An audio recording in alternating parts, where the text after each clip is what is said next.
and my team, along with Sam Watson and his team, we're going to stand together and fight this disease. I've come this way before, traveled through the open door, circumstances navigated the path, and life happened all so fast. No, it got lonely sometimes, you see, I know we couldn't make it. Even when I'm off beat, I still land on my feet, and nothing can shake me, cause I know life took a hold of me. I never. This is where I am destined to be. I'm not ready to give up. I believe in the miracle of life. Life's a break with no rehearsal. Learn quickly, they'll come for your role. Games can play, can't take it personal, cause the devil is a liar. Telling you the truth, it's all in what you do. Some things you gotta do. It's fight for meal, take a second, see the blessing in it. But much expected, much is given. When I made the living, now I'm giving back to children. Never let the power come first before your happiness. Yes, you can be the best if you go the distance. Mix a little sweat with your persistence. You know that the best things are never instant. Just shine, let them see your brilliance. Get up, open up your eyes now. It's the moment of truth. No backing down. We're bringing it tonight. Oh, for the children, it's a given. You gotta give it, be a blessing. This my personal statement. Run the game like I'm aces. Learn and develop patience, determined to be the greatest. Yeah, bobbing and weaving, they changing up like the seasons. Indigenous to the grind, so I do it for all my people. Jabbing the competition, back up against the ropes. She fighting for recognition. I'm fighting just to promote equality where we lacking. Or cancer slowing our road. I'm confident we'll make it. We focus on common goals. Yeah. Give back, give love, give insult away. Never give up, stand tall to fight another day. 2 toes, 2 feet, I stand on the ground. I'm going battle and fight this final round. Life's a break with no rehearsal. Learn quickly, they'll come for your role. Games can play, can't take it personal, cause the devil is a liar. Telling you what you do, it's all in what you do. Some things you gotta do. Hey. Welcome to the show, man. Mr. Haney will be on in a second whenever he's ready. Just let me know. Love is the word. Unique Dawn. We're going back to back with 2 beautiful women. Hey, KJ. AJ. GA. What up, G Brown? Okay, we're going to go G Brown, R Brown. Okay. And we got to go blue. Okay. We rhythmic tonight. Okay. JP, we going to call him JQ. That's not with the colors scheme, but it's okay. Butch Cassidy, Big Homie Coop. Victor. Hotep. INO Boxing. Mark West. We the same height, man. What's up? Big Homie? The real Moho point of view in sports review. Okay, the real Mojo. Okay. Welcome to the show, man. Welcome to the show. M Square, Gravy Davy. What's up, big homie? Hey, Jeff Smith, man. We're gonna get this out the way early, man. We're gonna take 2 commercial breaks, one at the top and one at the bottom, man. Why not? If you ain't got this film yet, I don't know what the hell you're doing, man. How about everybody go right now, click the link that's in the chat, and check out the trailer. Good evening, messenger.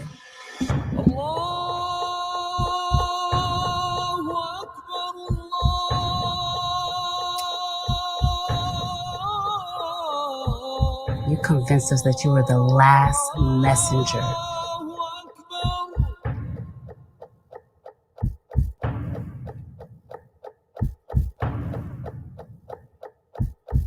How many other bastard children do you have? How many?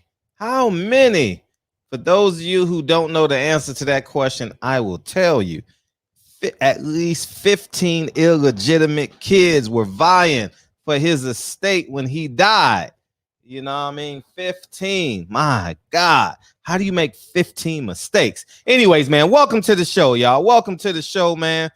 We got a good topic tonight. I'm about to text Mr. Haney whenever he's ready to come on in. You're more than welcome to. You know what I mean? And we'll go from there. We'll go from there. All right. Cool. There we go. And you know, I've been thinking about this. I guess not that one. I've been thinking about the Jake Paul situation. And I've come to realize Jake Paul is taking the budget. Jake Paul done hijacked the budget. He done took the brothers done took 2 fight dates, June 6th and last night. What else have they done? Absolutely. Get well, DB. Hopefully all is well. You know what I mean? And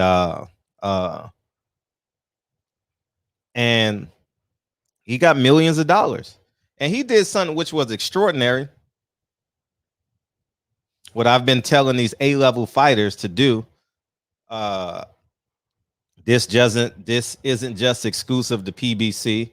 This isn't just exclusive to ESPN or The Zone or Golden Boy. All of boxing. If you're an A-level fighter, you got to create your own pseudo union until y'all can get a union going, because you're going to be a B-side fighter one day. And those undercard fighters will be A-level fighters. I forget what video it was, but I know I've done so many videos on this topic. And he did something that was extraordinary, y'all. Y'all going to be impressed when y'all see this. You know what I mean? Get off your pro-black high horse, man. We talking economics here. All right? And speaking truth, man. You know what I mean? The goal is to speak in truth. You know what I mean? Speak in truth. The truth shall set you free. And where is it? Where is it? Where is it? Where is it? Okay. Damn. Okay, it's right here. It is right here. This is incredible. Anyways, I gotta work on that right now because I gotta pull it. But in the meantime, I'll do it when I get a phone call so I can do it. But yeah, Jake Paul, I'll just read it to you guys. Take my word for it, okay? Take my word for it. Jake Paul did something extraordinary, y'all. And I've been harping on this for the longest time. What y'all fighters need to do, man. Y'all better get with the program. Jake Paul made $2.8 million, right? From his $2.8 million, he gave away $1 million. He gave Tyron Woodley $220,000 more. He gave Taylor versus Fury. He gave his sparring partner an additional $50,000. Can you believe that? Wow. So his sparring partner made $102,000. Serrano, can you listen? Her salary was $42,000. He gave her $500,000. And is the record. It is the record for a woman's payday. It is the record. More than Carissa Shields, more than Katie Taylor, more than that Tom Loeffler girl at 147 that ended up losing twice, more than Ali, more than Christy Martin with Don King, who had all the money, more than Bob Arum with his girls, who got all the money. Al Heyman has never put a woman on his card. And let's go. Du Bois didn't get anything because he's a separate fighter. Check this out. Cusimano, who's basically was just a throwing guy, $29,000. He gave him an extra $50,000. And that's typically what those guys make. You know, those undercard fighters that get put in to get knocked out. they get paid $10,000 to $20,000, $80,000. If they're main event, they may get $100,000. You know, and Conwell, you know, Conwell, who had that tragedy, who was in between fights and couldn't get paid. He doubled his salary, $20,000, and he made $40,000. He gave him $40,000, so a total of $60,000. Du Bois refused $50,000. Oh, Du Bois refused $50,000 due to friendship with Fury. Du Bois refused the 50. Wow, so he would have made $250,000. Okay, and I mean, Serrano made $542,000. Wow, 107 million total is the third highest UFC payday. I don't get that one, but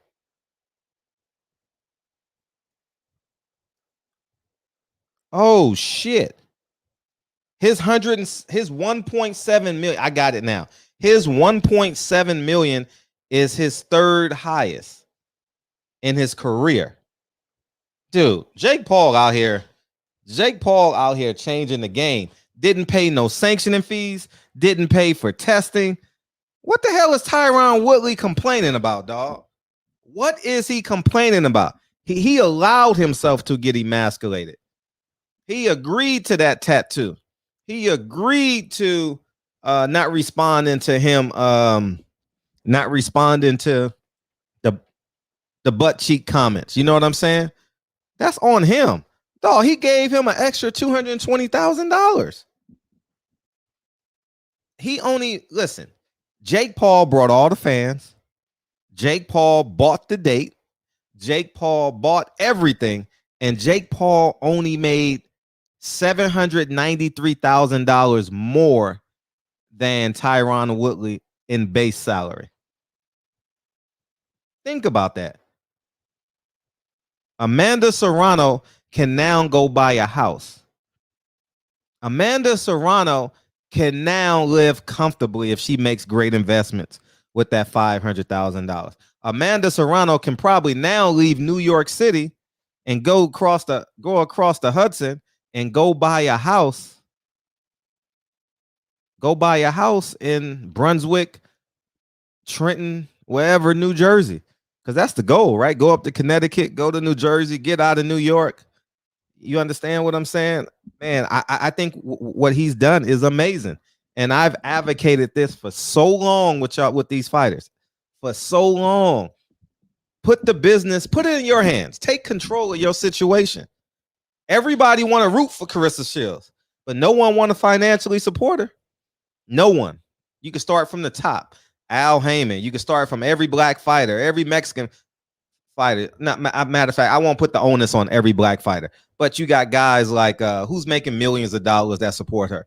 Terrence Crawford, Andre Ward. Who else supports her that are in that multi-million-dollar range as a fighter? They never supported her. They never said, you know what? I'm gonna give you a fight date. I've never heard that, you know, and we're long overdue for this. We're long overdue for this. And you know what's gonna happen? Boxing is gonna lower its standards. And now you're gonna get these fighters, because if Jake Paul keeps going, he's gonna fight 3 times a year. And he's going to become the biggest humanitarian in history. This is going to be a big story throughout boxing. I'm going to talk about it. I'm talking about it now. People are going to talk about it tomorrow. He's going to talk about it on his platform, and he needs to, because this is amazing what he did. He gave up $1 million. Hopefully he 1099 them so he can get that payroll tax. But if he didn't, you know, oh well, he'll figure it out. He'll figure it out next time. But at the end of the day, this man gave Amanda Serrano $500,000.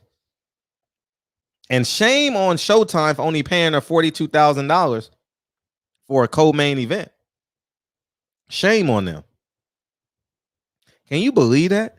They paid her $42,000 for a co-main event and paid that Fury guy $700,000. Shame on them. Shame on you, Steven Espinosa. You could do better than that, dog. You know what I'm saying? So I think we're gonna open up the phone. I know we're gonna open up the phone lines. And Mr. Haney will beam in at his leisure, and we'll move forward from there. His text didn't go through, but we'll figure that out. Miss T, what up, though? What? How's Mama Sin doing? What up, Fred? Guess what? What's up? I got a special guest on. Oh, hey, Miss Sin, how you doing? Oh, hey. How you doing? I'm good. Thanks for the shout out the other night. Oh, no worries, man. Your name is ringing in the shop. Hey, I enjoyed that Fred Kyle. Fred and Kyle show. The Fred and Kyle show will be any moment now. I don't know when Kyle is beaming in. He got 4 kids pulling curtains, opening up cabinets and changing diapers and saying, no, I want mommy. So it's going to take him a minute to get in here, but he'll be in here.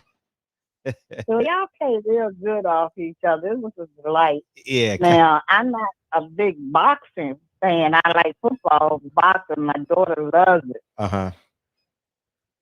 So she's kind of bringing me in, and she did good by introducing me to you. Oh, well, welcome. And hopefully you stay with us a while. You know what I mean? I will. Once I understand how to work the knobs, I'll probably, talk to you directly. Uh-huh. Beautiful. Mm. Thank you, Miss T, for bringing her in. Oh, no problem. I was amazed at what you was just saying about Isn't him that giving amazing? that money away. I'm gonna have to talk about it tomorrow because I always keep saying he ain't a real fighter. I know he don't want to hear that from people, but he not. But at the same time, if he gonna do stuff like that, like you said with Serrano, I know she probably, when she saw that check, her knees probably buckled. Like, that's amazing. That's amazing that he did that for them. Mm-hmm. And, you did talk about that before. And guess what? Like you said, no sanctioning fees, none of all that, and everybody get paid. And now it's worth it. It's like it's worth all that hard work and sacrifice that people put themselves through to get in the ring. And I can't believe Showtime even came in here with no $40,000 check. Are you crazy? Yeah, that's weak for a co-main event. That's like Floyd paying his fighter $75,000. Can you believe Floyd paid his fighter $7,500? Jeez. Yeah, I still be tripping on that. Yeah. And what you gonna do? That will cover 2 months of my bills. Exactly. I'm in the same boat, a little bit. But yeah, man, that's insane, man. That's so despicable. Keep going, Jake. Go, Jake, go. # go, Jake. You know what I mean? Yeah, man. I'm Team Jake right now. I'm Team Jake. I might have to get on the team a little bit, but I'm always be honest with my. No, just be honest. Man, he did something. Probably have. I've seen it done before where a fighter gives up a portion of his contract to make his fight. I've never seen a fighter pay the whole card. I've never seen that before. Yeah. And it's great to see. It's great to see. I didn't understand what you just said about the boy turning it down because he's friends with Tommy Fury. I didn't understand that neither. Maybe because he didn't feel like his friendship was getting paid off. Okay. I would have took that 50K. Sheesh. Hell yeah, shit. Because Fury ain't gonna give him no money. Exactly. For friendship. Never turned down no money, Anthony Joshua, the $50 million that he turned down. Remember that? That's crazy. That's just crazy. I get in the ring for any of that amount of money. Right. But anyway, Fred, I wanted to call you I was talking to my mom at the time. I said, Mom, we can call Fred show. Thank Fred you. and Kyle. Thank you. The Fred and Kyle show. Why not? Why Yeah. not? All right, Fred. Like she said, when she gets to figuring out how to do this stuff, you probably be getting calls from her anyway. She in Okay, we Virginia, would I'm it. down here in Georgia. We would it. She got more answers Okay. than me, so Yeah, she's a little bit more wiser than us. Wow. So, all right, Fred, I ain't gonna hold up the line. Tell Big Daddy. Tell Big Daddy. You know, I love him to death. Tell Big Daddy, make it happen. Right. I'm talking about Bill Haney. I know. That's Big Daddy right there. All right. All right, peace. I'm gonna get out your hair, Fred. All right. Bye-bye.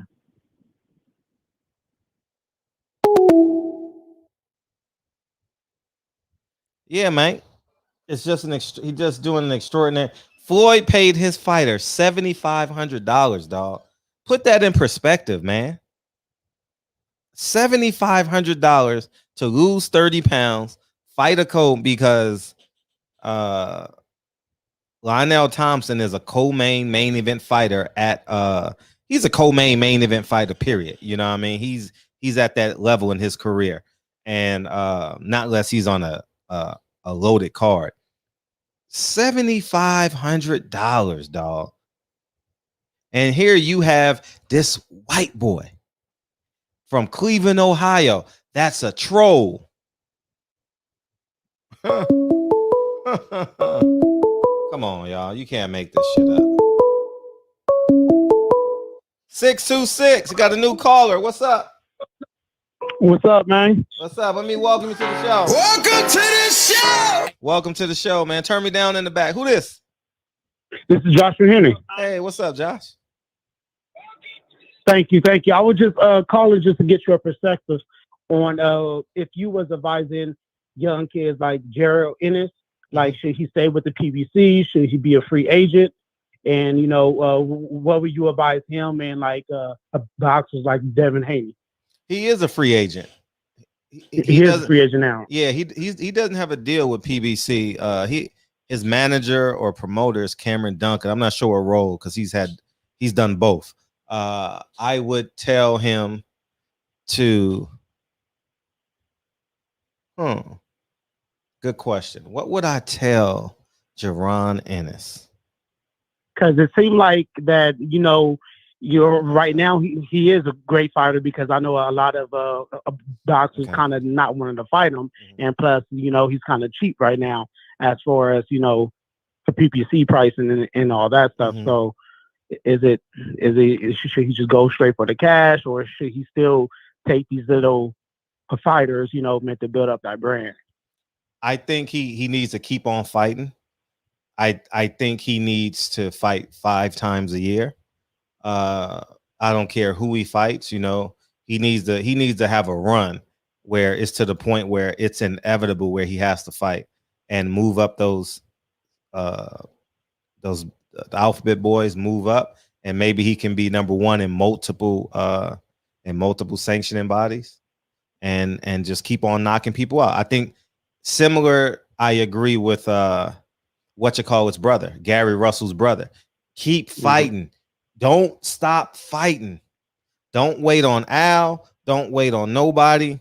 Pay somebody. Go knock them out. Keep it going. Keep that train. Keep your train on the tracks, man. Don't let your tires get flat.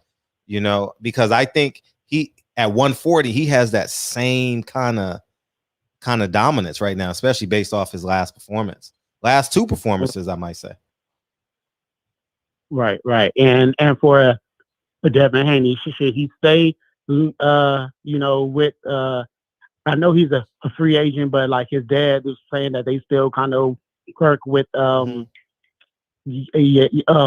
Hearn and all that. But I know that, you know, he been working with Floyd, so I don't know if Floyd trying to reach out to him to, you know, sign him or PPC, or how would you advise Devin Haney as well? I would tell every fighter, don't ever sign with Mayweather Promotions. It's one of the worst business moves you can do because you're similar to Golden Boy.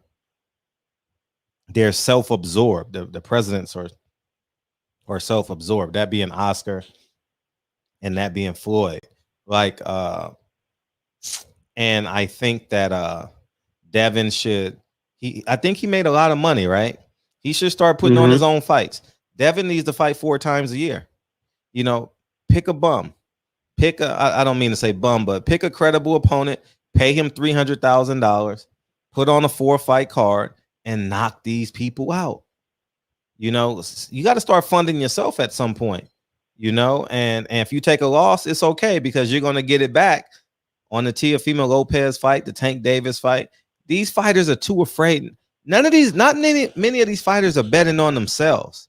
They're waiting on a promoter or a TV station to give them money.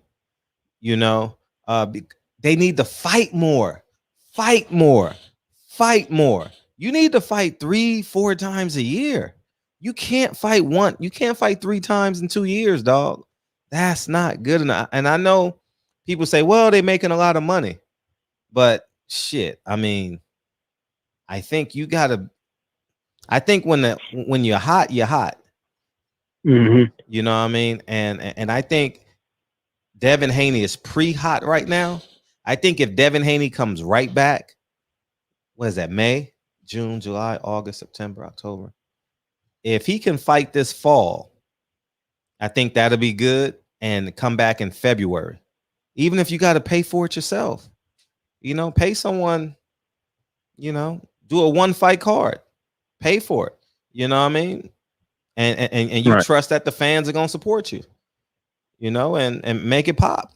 But you got to keep, these guys got to fund themselves the same way you guys see me move. I don't wait for nobody. You know, I didn't wait for a network to say, hey, we're going to give you the money to produce 9 Wives. Nah, I'm going to do it myself. Do it yourself while you're hot, while you got the fans' attention. You're going to get a portion of that money back. You know, don't go buy a Ferrari. Create a fight card. And you'll get it back in the long end. But I would suggest no one sign with TMT. They don't produce stars. I think they're lazy. I think Floyd did it the best, but Floyd loves his time, and he has every right to love his time. He's not willing to truly invest in a fighter physically, you know, be there for the fighter. Like, did he tweet about Tank Davis surviving the plane crash at all? Let me check. While you talking, I haven't seen. Wait, I'm just curious. I don't follow Floyd, so I could be wrong, but go ahead. But no, that's all I have. I'm not trying to tie up your line, but I just want to, you know, and to get your thoughts about it. But thank you. Oh, no worries. Man, Floyd is. No, he didn't. He didn't post on Facebook. I mean, let's see his stories.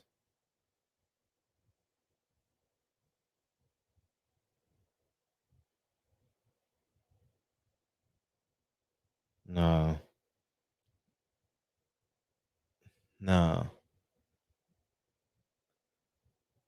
I think Boots shouldn't sign with nobody. Boots should only sign with somebody for a big fight. He's doing okay fighting these marginal fighters.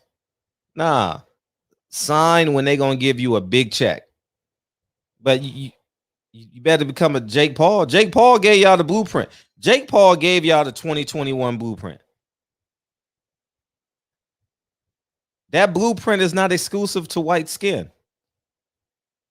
Adrian Broner did similar things. He was just obviously a better talent. It works.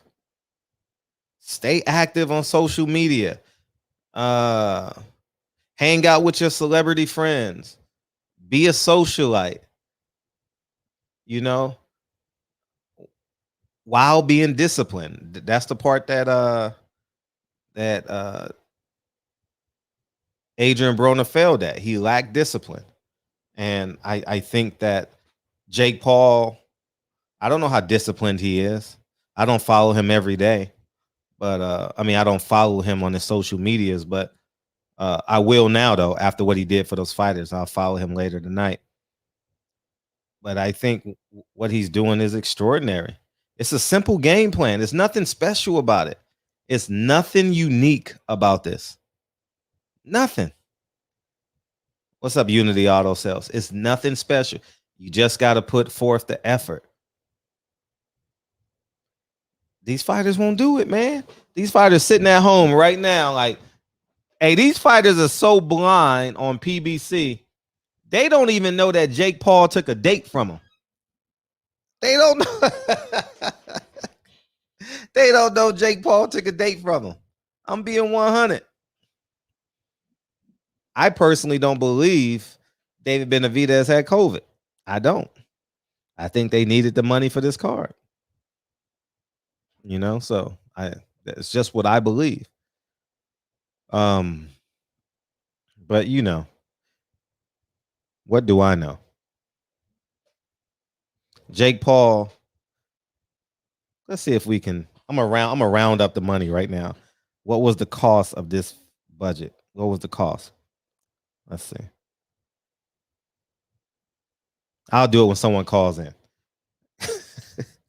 I got to carry the 1, carry the 3, and it may not work out this well. Yeah, they sitting at home watching Fred. Marvin, welcome to the show, Marvin. Welcome to the show. Welcome to the show.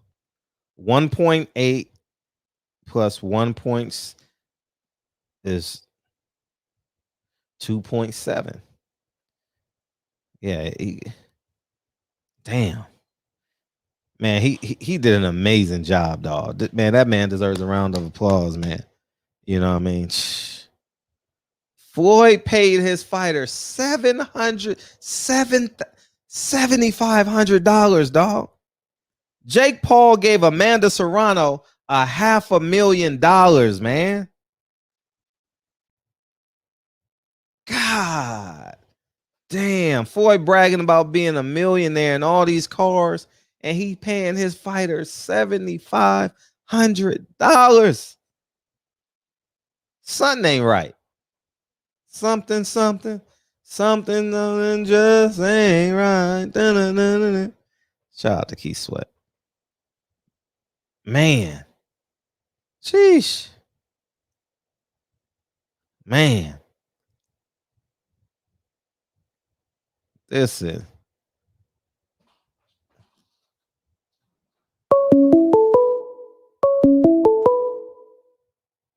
916. What's up?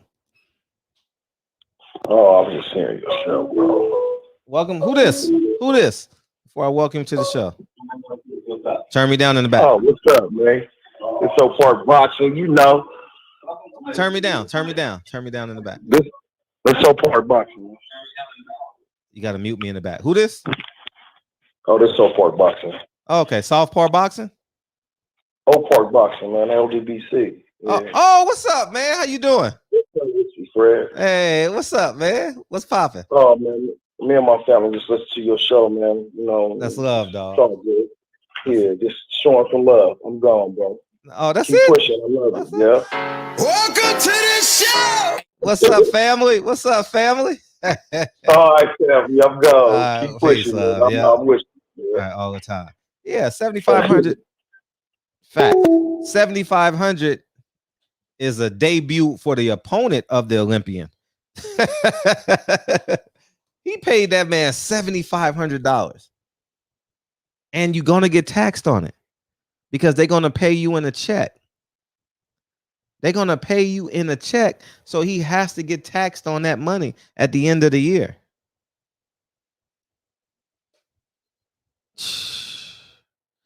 Man, oh man. See, if I told y'all to, I'm gonna tell y'all to, I'll wait till 10 o'clock. I'll wait till more people get in here so more people can be mad at me.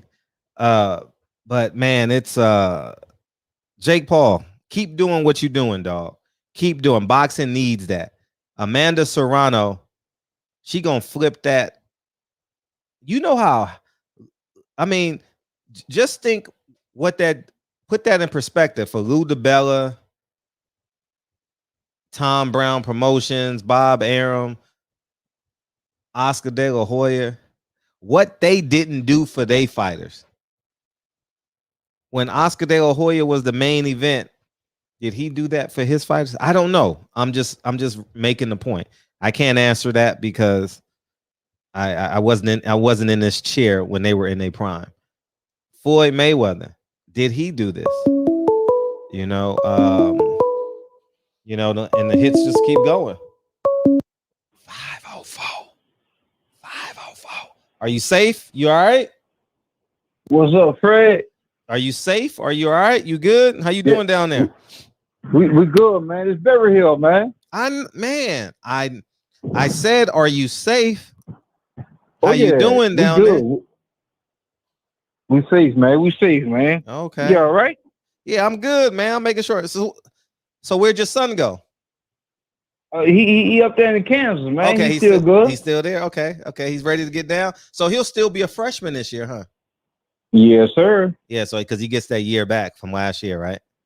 Yeah. No, that's beautiful. Man. Everything good with you, huh? No, I'm more concerned with you. Home and safe.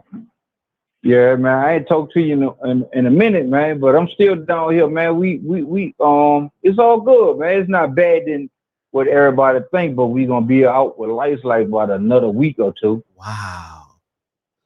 Yeah, it's tough down here. It's like almost bad than Katrina, but Katrina gives a lot of water. Yeah. How bad was the rain, man? How bad was the rain for you, or the storm? Excuse me.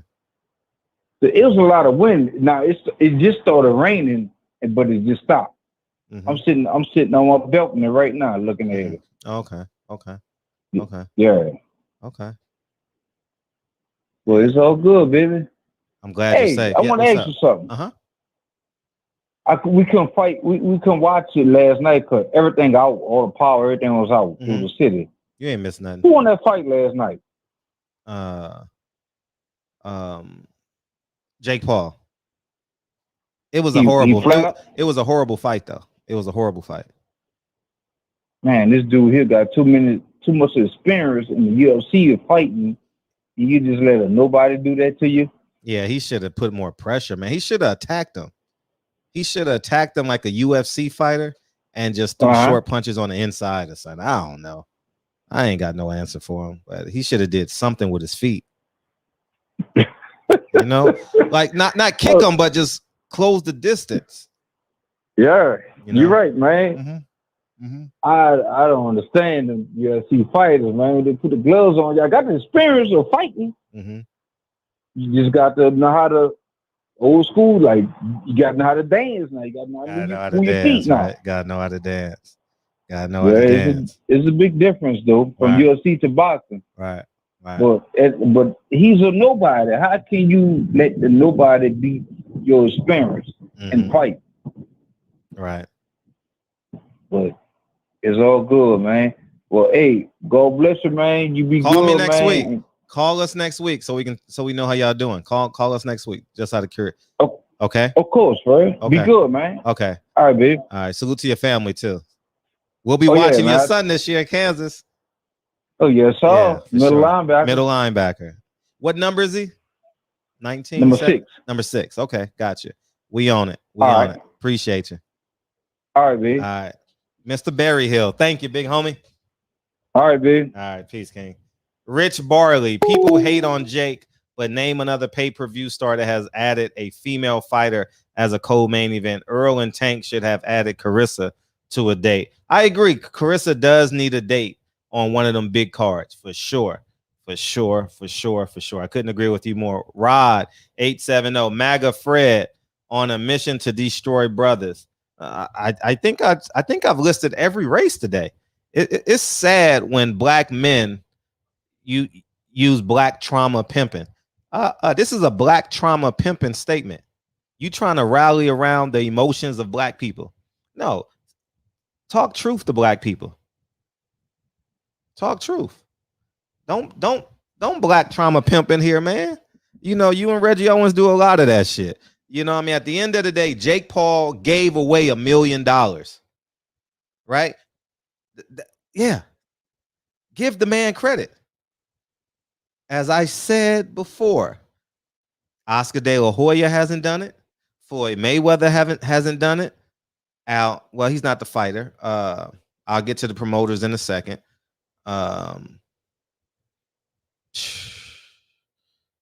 You know, every fighter hasn't done it, you know, and from the promoter's perspective, I said Steven Espinoza should be ashamed of himself for giving Amanda Serrano $42,000 as a co-main event. Stop playing upon black people's emotions. Stop playing upon black people's emotions, y'all. Tell the truth. Y'all so sad with that shit. Sad. The man gave away $1 million. Amanda Serrano can go buy a house now. Amanda Serrano can now go buy a house. She made $542,000, the largest payday in a woman's fight. If that had been a black fighter, you know what y'all would have been doing? Oh, that's amazing. Oh, that's amazing. When Amanda Serrano buys that house, the person who sells the house ain't gonna say, oh, did a black person give you this money? Or did a white person give you this money? They gonna say thank you. They gonna do good business together. And that's all we don't. Isn't that what we talk about? About boxers supporting one another? Ain't that what we talk about? Or are we just so used to getting scammed by Black Lives Matter, the NFL boycott, the George Floyd boycott, the March on Washington, the Million Man March? What else? We ain't getting nothing. We don't get nothing from our marching. And what have we got? Murals?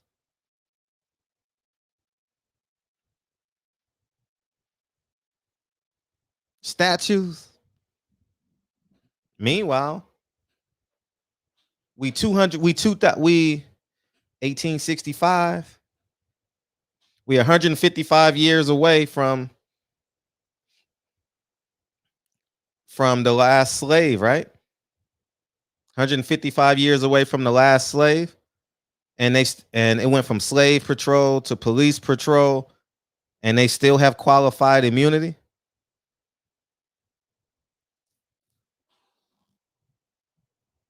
Oh, that's sad. That's sad that y'all just. It's sad that you are a grown man and you still addicted to being emotionally pimped. It's sad. It's sad that you can't be an independent.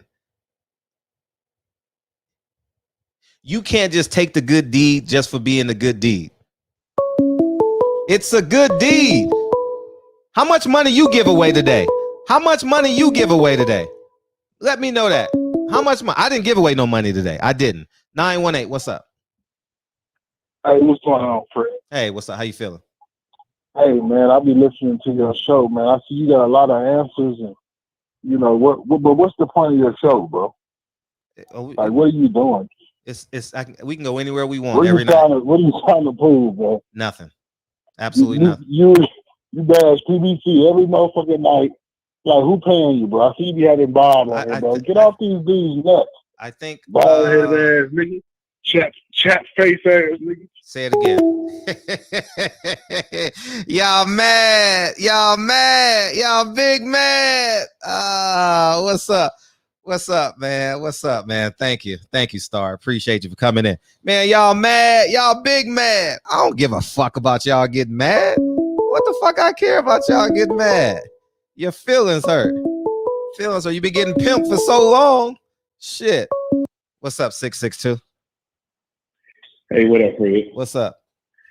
Man, hopefully you can hear me good, man. I'm in the gym. This ride, man, I was calling in because I wasn't trying to. I'm not my super chat was nothing against Jake Paul, I think what he did was a great thing, like giving some of those boxers their biggest payday. I think that was great.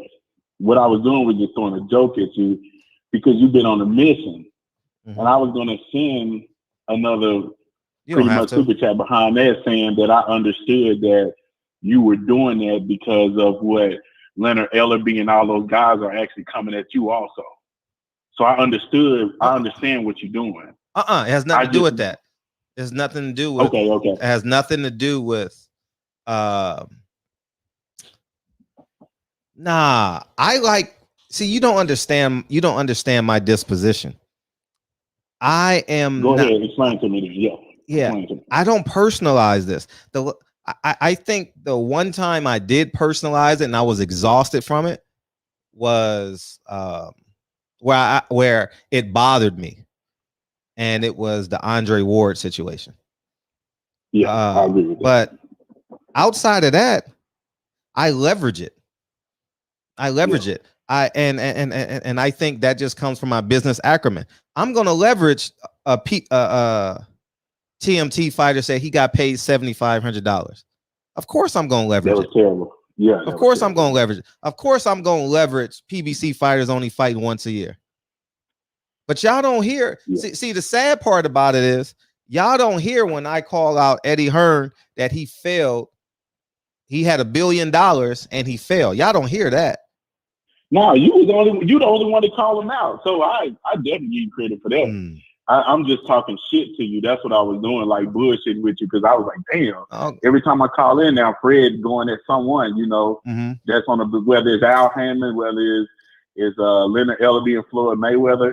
But I will say this, Fred. I get where you're coming from with Jake Paul, and he deserves the credit.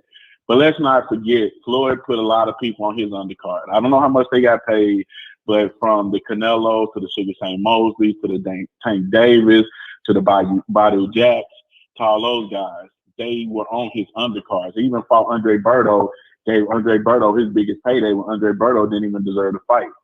So let's not forget that Floyd did that. That's not the same. Floyd is not my favorite fighter. That's not the same. That's not the same as a man taking $1 million out of his own money. That's not the same, dog. It's completely different. It's not, the man gave the people $1 million, dog. $1 million. No, it's nothing to think about. It's nothing to think about.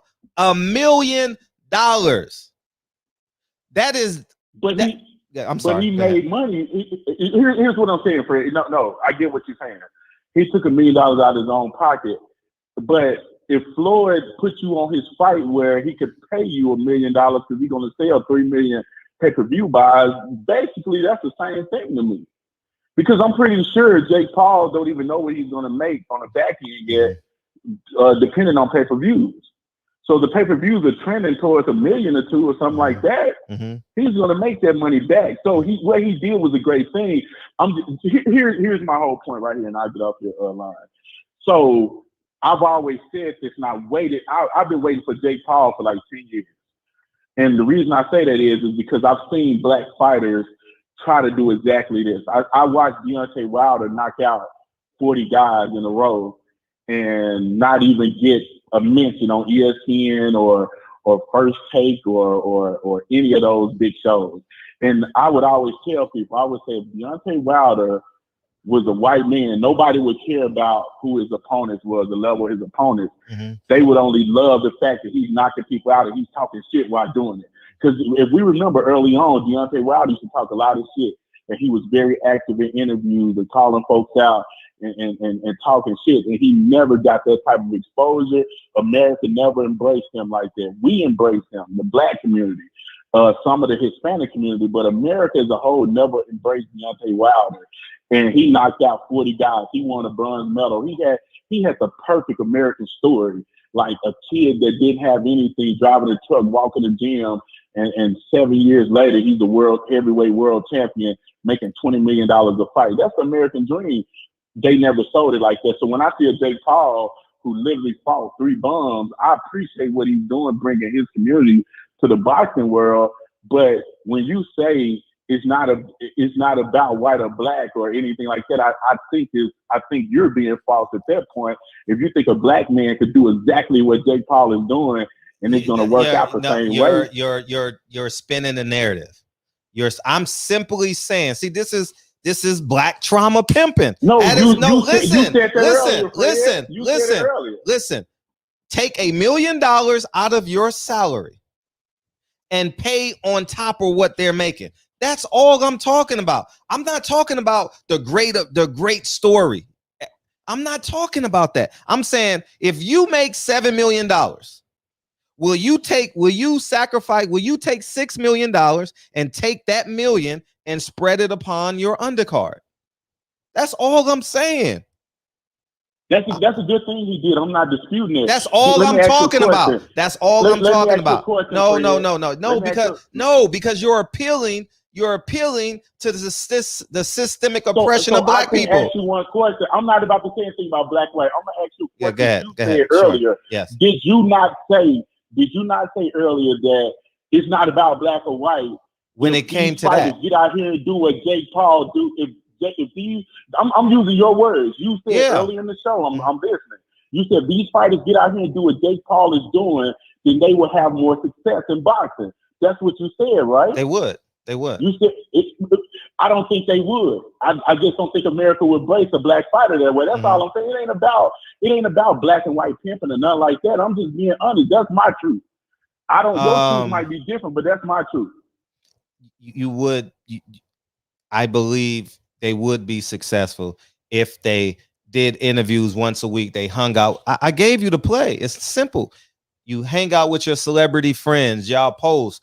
You become like a masculine socialite. I'm not saying wear the tight jeans and wear pink and wear purple and paint your nails. No, go to a movie screening. Go to that Candyman movie screening. Hang out, interact. That's all I didn't say act like you want to know why Jake.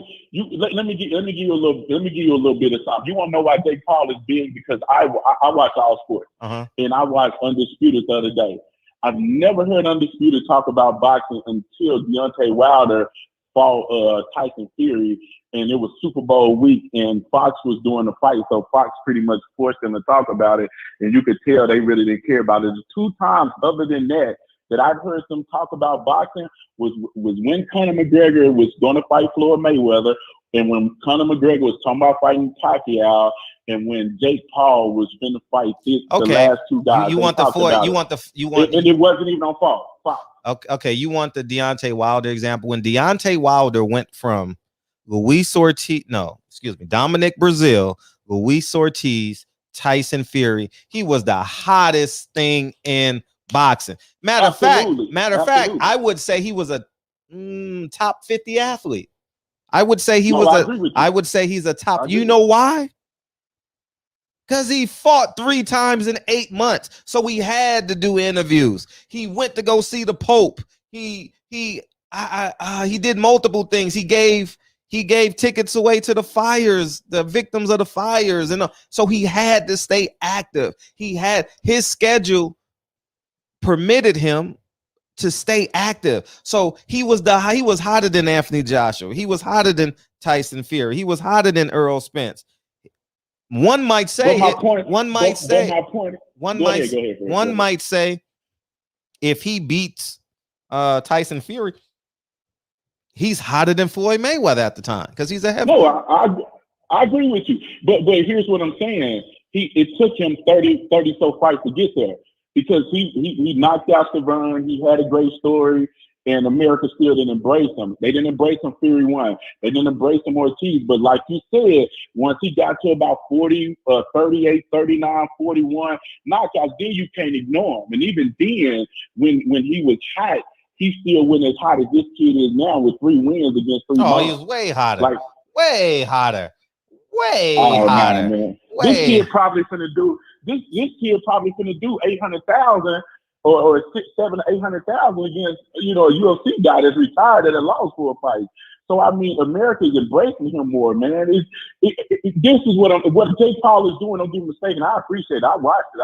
I didn't buy it, but I watched it. You know, I think it's a good thing. I'm not one of those mean boxing fans that say I don't want him in the sport. No, he's good for the sport. I actually was I wanted the other guy to win, but I actually was slightly happy he won because I said that means we get another event and he could get some more boxers, you know, make a little money and get them more exposure. So it was kind of a win-win in the situation. You know what I'm saying? So I kind of appreciate what he did. So I'm not one of them guys, Fred. I just my truth and your truth is just different. That's what it is. The truth is the truth. South. I was born in Arkansas. The truth. Our truth is different because your truth is not my truth the way you say it. I'm a 37-year-old man who grew up in Arkansas, who lived in Texas, who's been called colored, who's been through all this stuff. It has nothing to do. You're missing the point. You stop talking about race. It's simply simple. It's simple. It's simple. It's simple. If you make $10 million, I wasn't talking about that, Fred. You keep going back to that. I called in to talk about what you said about the fighters doing what Jake Paul did. I didn't call in about the money. You can't tell me why I called in. When you made that statement, that's what triggered me to call in because I see it different. I don't care about the money. Yeah, he gave away $1 million. Whoop-de-doo. Like whoop-de-doo? Okay, whoop-de-doo? You think $1 million is whoop-de-doo? You think $1 million is whoop-de-doo? Man, come on, man. You just Fred, I don't care about that. That's what you're not understanding. Why don't you care? You care about the fighters? You care about the fighters? I don't care about that because fighters are gonna make their money. That's what I'm saying. The way he did for that young lady, I didn't know that until you said it. And I didn't know either till 8 o'clock. I didn't know either. I didn't know that until I didn't know that until you said that's a good thing. But what I'm saying is I didn't call in for that. I called in when you said you felt like if black fighters do the same thing that he's doing, that the same thing will happen. That's why I called in. So you can't. I agree because you know why? Because you know why? Earl Spence gets paid more. Tank Davis gets paid more. Deontay Wilder gets paid more. Jamel Charlo gets paid more. Jamal Charlo gets paid more. Terrence Crawford gets paid more. You want to go? Who? Tell me another A-level black fighter. Tell me another A-level black fighter. So did all those? Let me ask you something. Did all those fighters get paid more after 4 fights? After 3 fights? Or did they have to whoop like 30 motherfuckers just to get there? And then they barely there now. They can't even sell 100,000 pay-per-views. I don't, that's what I'm saying. Listen, he created his market space. These fighters didn't come in the game with 100 million followers on social media. It's a different bargaining chip. They have proof of concept at 21 years old. They have proof of concept. I agree with that part, Fred. But what I'm telling you is a boxer. That's what you got to look at. See, no, it's not just a boxer. It's not. You using on your end the tool of they didn't come in with that type of platform, but then you giving him the benefit of coming in with that type of platform. You can't do the same thing. If you're gonna do this, you need to normalize it. How can I normalize it? Equal. No, Deontay Wilder comes in. Tell it what it is. Don't make up a story. Deontay Wilder came in with a bronze medal. Okay. What's the guy's name? Jake Paul came in with already making $1 million on a fight. Already came in. He already came in with a market. He can go in there and say, listen, I just sold 1 million hats and didn't even step into the ring. What are you going to pay me to work on your platform? Take boxing out the equation. It is a business transaction. I don't need you. No, listen. You need to listen. You need to listen. You need to. I hear everything you're saying. Okay, so let me make my point. It's not boxing. Boxing is the caveat in which that we're watching. That's the business. So, but it's still a business transaction. If Deontay Wilder had came in with a bronze medal and 50 million followers on social media, oh my God. Oh, it would have been insane to get this kid. It would have been nobody would have been able to afford him at 0-0. Impossible. He would have been doing it on his own because guess what? He's getting donations every day. He puts out a bronze bomber shirt. He could sell 10,000 units day one. Why the hell would I fight for $20,000 when I could sell a t-shirt and make $100,000? So everybody is a la carte. What's up, Mr. Haney? Everyone is a la carte. Okay, you can't judge a person. You can't. What you're doing is saying Jake Paul came in and he's making this money, whereas these fighters didn't. These fighters didn't come in with the same profile as Jake Paul. They didn't. They did not. Now, exactly. That's what. So can I respond to that, and then I guess you can move on to Mr. Haney. Now, my response to that is that's exactly what I was saying. What you just said. What I'm saying is it's the same thing you're saying. He came in with a platform. We cannot compare him to these other fighters. That's exactly what I was saying. I'm not comparing them. But here's what I'm saying, though. If everything was even, Fred, if everything was even, I feel like Jake Paul would still be able to draw a crowd because of who he is and his white. They want the great white height. You know that. I know that. Everybody know that. It's not as easy for black fighters to get out there and get on social media and say a couple of things and do a couple of interviews. Hell, Deontay Wilder was interviewing on that show, your show, Blue Blood, 78 Sports, and all that shit. And he still had to knock out 40 motherfuckers just to get a little respect. And then when he lost everything that he gained. And now he's trying to get it back. So what you said with Jake Paul is absolutely right. We cannot compare him to them. We cannot say they could do the same thing because it's not the same. He came in with 50 million followers. They came in with 0. You don't get it, but it's cool.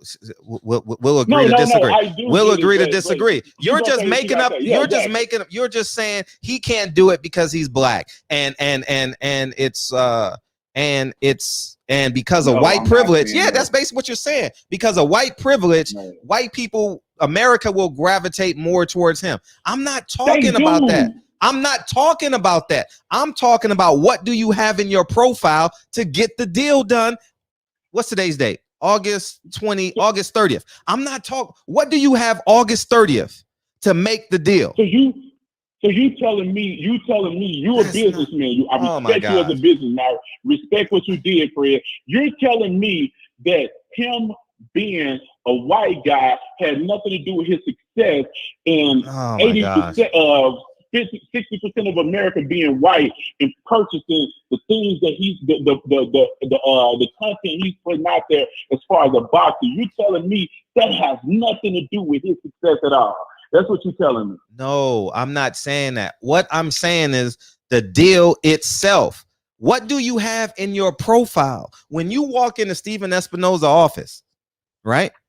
August 30th, 2021. Stephen Espinoza is not asking you, man, it must be tough being black. No, he's not asking you that. He's saying, how much is it going to cost? And how much is it going to cost for you to fight August 31st? That's what he's asking. I'm not talking about the plight of black people in America. I'm talking about what are you walking into this office with today? And today, Jake Paul can walk into that office. I'm not talking about what happens outside the office. I'm talking about what happens inside that office. You switching what you said, I'm not brother. switching. I'm not. You could go. All right, we'll agree to disagree. But you are switching. We'll agree to disagree. We'll agree to disagree. I gotta go. You've been on the phone too long. 20 minutes is too long. Go ahead. Appreciate you. I mean, go ahead, brother. Appreciate go ahead. You. Yeah. All right. Thank you. God damn. What's up? I got you in a second, champ. Let me introduce Bill Haney. I love it here, man. I love it here. Black men disagreeing. I love it. What's up, man? What's up? Absolutely, man. Always, man. You okay? Oh, man. What's up, man? The great Bill. Thank you as usual for having me on the platform. You know, thank you to everybody in the chat. You know what I mean? And how you doing today, brother? I'm good, man. I'm good. Hey, champion, beam out for a second. I'll get you in 5 minutes because I know we got to do this introduction. I'll get you right back. What's up, man? How you doing? Come on, man. Give me a song or something to come on, man. Can you intro me? I mean, you know. My nigga, this is dedication. This is anti-hesitation. Okay. This is real nigga celebration. Let's go. Man. Yeah, man. Yeah. Y'all came out to something like that in DC. Yeah, man. Well, that's what, and you know, and that's funny that you put on Nipsey Hussle, right? The one thing about us as a people, man, I mean, we've always celebrated our plight. We celebrated being at the bottom and working our way to the top. And even if it's the top of the ghetto, you know what I mean? We talk about the old rap music, you know what I mean? Not this new stuff, you know what I mean? Where everybody got some money. I'm talking about that old stuff, that old Sugar Hill Gang and Curtis Blow, and you know what I mean? What rap music meant. Rap music meant, you know what I mean, the struggle. You know what I'm saying? And we always celebrate the struggle. We didn't care nothing about the Beatles and Elvis Presley and what they was doing. You know what I'm saying? We didn't celebrate that. You know, we knew that they had that. I mean, you know, when you talk about, 400 years worth of slavery, man, you talk about the jump. I don't think, you know what I mean, until the 60s, you know, the end of the civil rights movement, the biggest and greatest movement for black people that ended in 1968. I mean, and you talk about 2020, what is that? 50 something years, 52 years. You know what I'm saying? So when we talk about 52 years since 1968, well, then, I mean, you got to give us some respect, got to give us some grams. Things aren't an even playing field, my brother. You know what I'm saying? And everything that we do, and that we get away with should be celebrated, even if it's a small thing, my dude. You know what I mean? This whole thing about Jake Paul and what Jake Paul didn't do, you know what I mean? I'll clap for him, and you know what I mean, and not be no hater. But when we pit that up against what we do as black people, I mean, there's no comparisons, man. You know what I'm saying? You know, take any race, lock them up, put them in a cage. You know what I'm saying? Do all the things that black people have been and went through, and then when you let them out, you know, strip them of everything, their education, their religion, even their name. You see what I'm saying? And then you tell me what they doing. Man, I just said this. The man made $2.8 million base salary, not counting the pay-per-views. The man took $1 million from his salary and trickled it down the card. Absolutely. Well, he doesn't come from Grand Rapids, Michigan. You know what I mean? And he's not of the mindset of a black man that's nervous and scared about what he got. You know what I'm saying? I'm not going to defend Floyd, but I might say something that might be wrong with him. Me and you might say something that's wrong with not paying and not. But I mean, that's the mindset that we were given. So until we can get out of that, and get back to celebrating our success from where we are, you know what I mean? Because it's easy to celebrate what he done did and what he done gave away. You know what I'm saying? He was never hurting in the beginning. Sure. You see what I'm saying? His grandparents, his mom and dad ain't hurting. His grandparents ain't hurting. His sister, his brother, his neighbors, ain't none of them hurting, my dude. So to give it away at the right time, you know what I mean? So we can come on and we can talk about it like this. We can go against all and each and every brother that did what they did based on their psychology and the position that they're in. You know what I'm saying? You know, by the time a brother get a hold of something, man, we hold on to it so tight. You see what I'm saying? We say hold on so tight and so scared to lose it, man. But it's embedded in our psychology that we're the have-nots. So once you get something, you know what I mean, passing it on. But I'm not saying it's right or wrong. I'm just saying that this is what we go through as black people. So I didn't make it about, I made it about simple about economics. I understand black people go through A, Asian people go through B, Latino people go through C, white people go through D. I just said a fighter. He happens to be white. Okay. And I know what's up, black fan, boxing fans, talk TV, right? When Devin Haney went down to Texas and donated the food, I didn't say, the pain. I just said I celebrated Devin Haney giving back food to the people, right? I didn't. Okay. When another fighter, when Tony Harrison gives back to his community, we talk about it here in the barbershop, right? Same thing with Jake Paul. He took $1 million out of his salary and gave it to the people. I think that's amazing. I think I understand. Go ahead. I'm sorry. Go ahead. No. I don't want to say that. I don't want to say that it's not commendable of him to do. But one thing that I don't want to do is I don't want to celebrate Jake Paul and what he's done, and then undermine what other brothers and sisters have done, right, to the best of their ability with what they got. You know what I'm saying? I get that. I get that. And I will say this: if you're bragging about being a billionaire, and I'm gonna use Floyd because he's the most polarizing example that I could think of right now. You're bragging about $1 billion. You bought 3 of your girls Birkin bag, 40,000 on up, whatever it costs, and you pay your main event black fighter $7,500 to walk in that ring, and you know he has to pay taxes. Outside of going to college and going to a college that's historically run and operated by the white society, right? The Ivy League colleges and all you know what I mean? Outside of that, right? For an inner city kid such as Floyd to be an example for other brothers, right?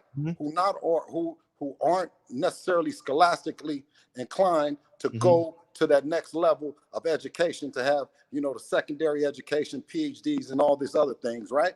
Then he's a great example. He's our hero. He's our hero in the sense of, and we need him on that airplane. We need him giving out them Birkin bags, because guess what? I'm tired of looking at Bill Gates' money. I'm tired of looking at who else? Jeff Bezos. And I mean, their money is so retarded, and so that if we don't got a Floyd for the ghetto, you know what I'm saying? If we don't got him as a hero, then what do we got? You see what I'm saying? Because everybody ain't gonna get into Harvard, everybody ain't gonna get into Yale. You know what I mean? So instead of knocking him, and me and Floyd haven't seen eye to eye on a lot of things. We don't do business or nothing. You know what I mean? But I'm not going down him. You know what I'm saying? You've never heard me talk about him, right? Because at a certain point in time, that talking about him is talking about myself. Talking about him is talking about Devin. You know what I'm saying? And we need him to hang on to all that little bit of money he got and do all that. Line the cars up, my man. Get the matching, get the other matching, man. Because what do we want then? You know what I'm saying? We need it. We need a hero. But do I see Jeff Bezos, or do I see that other boy? Do I see any of them giving back and it reaching us as a people? You know what I'm saying? Do I see it reaching us? I see a lot of times I hear about him, but I don't feel it. I don't see it. I mean, Jeff Bezos. I'm not defending him. I'm just responding to your point. Jeff Bezos gave Van Jones $100 million last month. Okay. You get what I'm saying? So right.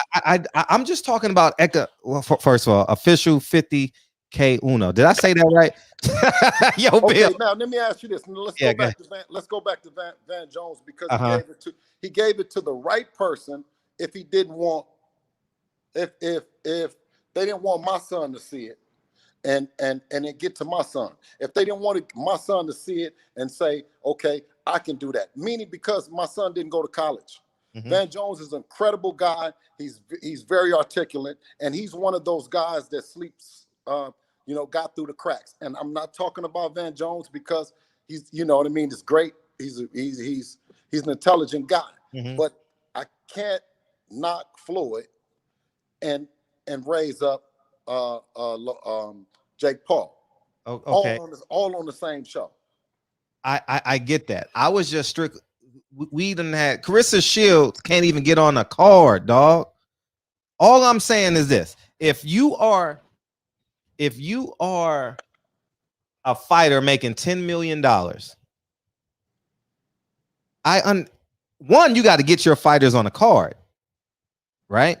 Two, I mean, if you feel charitable, give them a bonus out of your check. I'm not saying it doesn't happen. I'm saying that's what fighters need to do. Fighters need. I love the fact that he gives us hope and inspiration and gives us motivation. Because when I grew up in the 80s and you know, 80s in East Oakland, California, the guys that I seen do the stuff that he does was the drug dealers, the pimps. You know what I'm saying? I didn't get a chance. I didn't see that. So when we moved to Vegas and Devin got a chance to see Floyd Mayweather, he was inspired. I bet. And he wasn't inspired. No, he needs all that shit, bro. He needs every plane. He needs all that shit to inspire these kids because that's a generation of, you know, what they want to call go-getters. You know what I'm saying? They're inspired about the money, the money, the money, the money. And so far, I mean, he's been keeping it lit. You know what I'm saying? What he's been able to pay people that's his business. And that's the business of the people that's getting paid. But when you talk about a Jake Paul who did not come from poverty at all, to do, you know, he gave away the salaries just so we can do just what we can doing right now. So we can talk the way that we talking right now, as if he's doing more for boxing than anybody else. When let me just say this. When I can't say it because Devin has did a whole lot and he saw Floyd. He was inspired by Floyd. You know what I'm saying? So when you see him and you see him in the Rolls Royce, you see him with the diamonds on, you see him fly to death. You know what I hope? I hope that he's inspiring another youngster that then got kicked out of school, another youngster that or some other parents that saying, boy, you stop fighting in there. You know what I mean? And then you go in there, instead of whooping his butt, take him to the gym, because that's our story. You know what I'm saying? So, like I said, I don't want to kill the momentum. I don't want to talk negative about what Jake Paul is doing. You know what I'm saying? But also, I don't want to celebrate it or up or raise it to where that's the ceiling when we never had an elevator. We don't got the elevator to get that high. Not yet. Not when you talk about that the civil rights movement was 52 years ago. You see what I'm saying? We still making our bones. And everybody that's doing anything, the brother that got $7,500 and he got it legitimate, more power to you. You know what I'm saying? You're doing good. Keep grinding. You just keep grinding. You know what I mean? Right? The other brother that got, because you said one got 7,500 and one got what they got, whatever. Yeah. Huh? No, that was a TMT fighter. They got $7,500. $7,500. Was it a brother? Yeah. Yeah. Now, okay. You know, tell him, keep on going, man. Keep grinding. Keep grinding. Pat on the back, man. I got you on the next one, dog. I got you on the next one. Man, listen. Let me tell you why. Because success sometimes doesn't always run for you, but it might run through your generation. It didn't run for me like that. You see what I'm saying? But I stayed down, and I got a chance to see my son. You see what I'm saying? Yeah. So tell Floyd to give you Tank then. Since we on this black shit, tell Floyd to give you Tank. Listen, Floyd, I want Tank. You got $100 million check you ain't cashed yet. You brag about that shit. You got 85 cars. You got 14 houses. You bought a skyscraper in New York. Can you give us Tank? Can you keep the money in the family? Can you keep it black? Or you going to fight Logan Paul or Jake Paul again? Or you going to fight Canelo and give him the boxing game? And now Canelo won't even touch a black fighter. Oh, that what we going to do? That's it. Should Tank come down to 135, right? And I would never deny an opportunity for Tank to make some money, right? With Devin. I would never deny an opportunity for Gary Russell to make some money with Devin. We would never deny the opportunity. We would hope that they wouldn't deny the opportunity as well. But for me to, and like I said, when he went up to 140 and they started talking about him maybe going up to 147, I stopped talking about him. The only reason that we talked about Tank is because we were in the same division as him. And should he come back to 135, then the competitive spirit and also, right, the fact that we would love to do an event with the brother, right, with Floyd, with Tank, right? We would love to do a big old event. You too dark. You too dark. You too dark. Well, I mean, that's what you say, Fred. You know what I'm saying? Like I said, Floyd has given us a lot in the fact of he inspired us. He motivated us. You know what I mean? And when I watch my son and I look at him, I'm so proud of him, man. You see what I mean? So to ask a man to do something else, right? Now, if he came around with a bottle of booze, with a joint in his mouth and inspired him, and that, man, he don't drink, he don't smoke, he get money, he stays sharp, you know what I'm saying? Right? So oh man. So now we saying that we want him to give me some money. No, brother, you didn't gave me enough. We out here working. You know what I mean? Period. And what about and what about Teofimo Lopez? What about Jojo Diaz? What about Ryan Garcia? Them is the guys we looking for. Let Tank do his thing. We can't be distracted with the fact that Jojo Diaz has ducked the mandatory, that Ryan Garcia has ducked the mandatory, that Lomachenko dropped the belt. Hey, brother, it was a bunch of others that was doing wrong by us way before we was ever gonna get in the ring with Tank. Man, I'll say this. I'll be honest, man. I'm not consumed. I didn't say I don't talk about it. I'm not consumed what a Mexican man or a white man does. I think we need to hold each other accountable. I think that's the key to our progress. How far have we progressed? We're trying to fix the white man. How far has that gotten us? I think if we hold each other accountable is the key. Floyd made $600 million in 2 fights. I've never heard of Floyd saying, I'm gonna take $1 million, put some extra on Badu Jack, put some extra on whoever else is on the undercard, some other on undercard. Carissa Shields can't even get on a card, dog. She's a 2-time Olympian. Meanwhile, all these black fighters, I'm using all to get an emotional reaction. Diamonds, Rolls Royces, big houses. We can't even put together $300,000 for her to get on a card. And she does everything the right way. She supports. She travels to the fights. She speaks well. She's eloquent. 2-time gold medal. She's from Grand Rapids, Michigan. Tell Floyd to put her on a card. Ask Clarissa Shields, was she as a youngster out of Michigan inspired by Floyd? Now we got tangible assets now. Inspiration is great. Now we got tangible assets. Floyd said he's a billionaire, right? We got tangible assets now, Bill.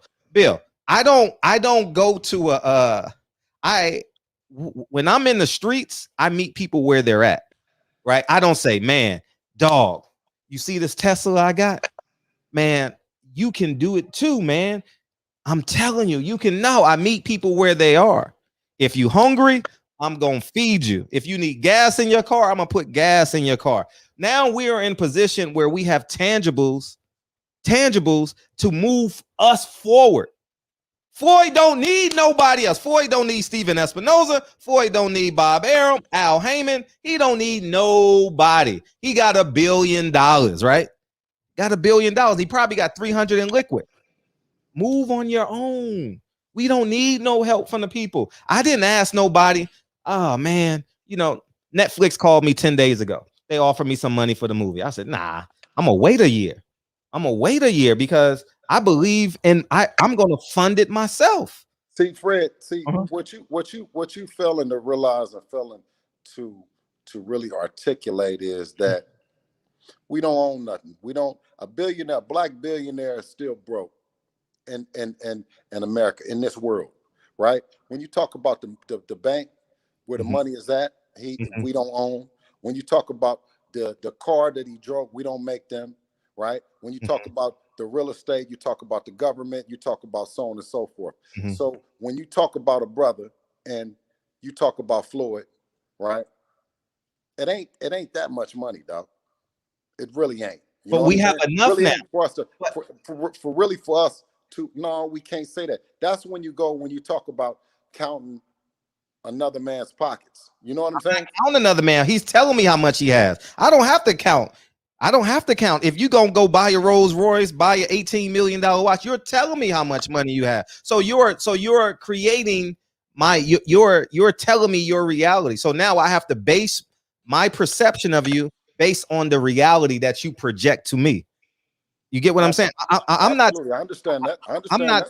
I'm not saying, hey, Frank Martin. No disrespect to Frank Martin.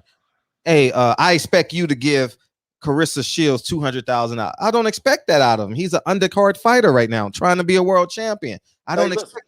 Yes. But listen. He took that young brother out of Baltimore. He took that young brother out of Baltimore, and he's never been put in a position to lose. Do you understand what I'm saying? He's fought. He hasn't fought a brother. You see what I'm saying? Would we want to put on an event? Would we want to fight him? Of course, right? But then to knock him, right? To knock him and to knock what they're doing. As I mature in this game, right?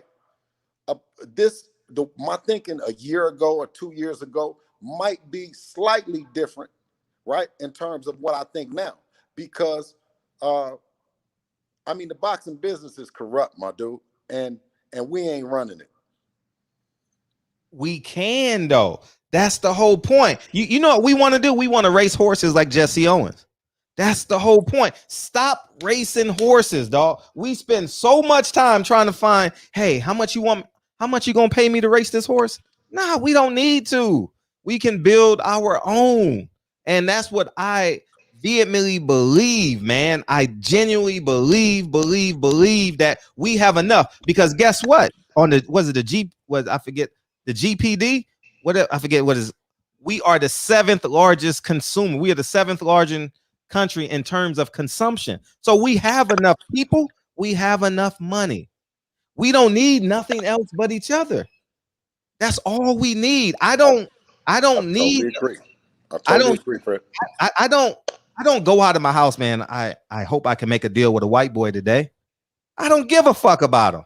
I don't care about him. I don't look or a Mexican man or an Asian man or an Indian man. I don't look for them. I am thank you. Yeah, GPD. Yeah, thank you. I am all I need. I know I have absolute control of every business meeting that I have. I walked into Warner Brothers, right? They offered me $1 million, right?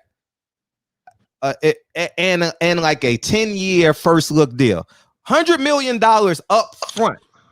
That was the year I got Emmy nominated and I did Floyd's movie, right?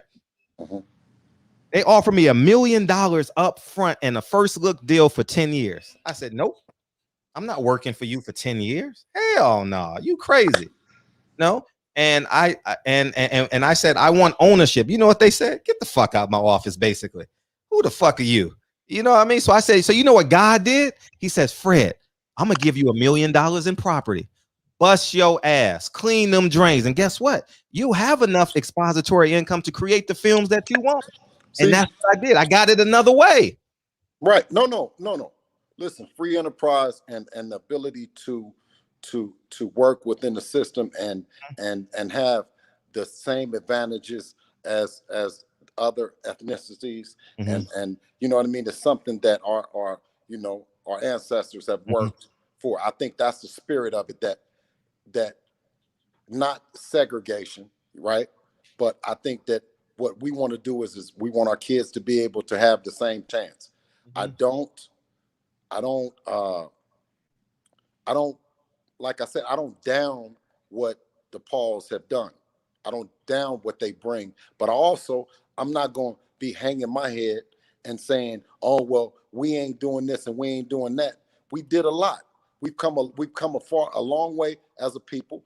I mean, can we do more together? Yes, I think we can. But I think that would start with not downing each other because Fred, let me tell you, some folks don't believe they got money until their kids got the money, man. Yeah, I know. That's what I heard that in the Jay-Z rap song. Yeah, you know what I mean? So why everybody is talking about give this away and give this away. Now, what's fair is fair and what's right is right. Now, when you talk about what a person could do, I mean, they could be doing a lot. You see what I mean? But when you sign that contract to fight, you know what it is. You know what you're signing up for. And you know that $7,500 that every fighter has gotten at the beginning of their career, right? You signed it, hoping and praying that you can get to that mountaintop that you know what I mean, Floyd and the greats are or have been. Right. I just say this: we create our own freeways and our own bridges to get to where we need to go. I think that what freeway, what bridge? Who? Our where? own. We got it. We got the talent. The NBA I'm is saying is that we can create or we've created. I think we already have the revenue to do it. Okay, but I think we got the revenue to do it. I think your son is a multi-million-dollar fighter. I think he can pay for his own fights now. I think that instead of buying a Rolls Royce, he can put up the $300,000 to put up a fight and fight his next opponent. I think that's possible. I think that's the way to go. I think that's the way to say, fuck Bob Arum, fuck you, Eddie Hearn, fuck you, Al Heyman. I'm not gonna be on your schedule. I won't do it. I think I made a video. I don't know if you saw this one, but I did a video where, how about if you and Teofimo Lopez agreed to fight in 2 fights, right? Y'all switch. You get the main event one time, Teofimo get the main event the other time, right? Now y'all got enough revenue to pay each other when y'all fight each other. You get what I'm saying? Like you gotta X that man out. You know how I X'd him out? I never asked for my credential back. Never asked. I won't give them the satisfaction, because if I do that, I gotta go upstairs and tell my son that I compromised. I will never tell my son he got to work twice as hard. You gonna work 2 times easier. Dad gonna get it out the mud to make sure you get it out the bank. That's it.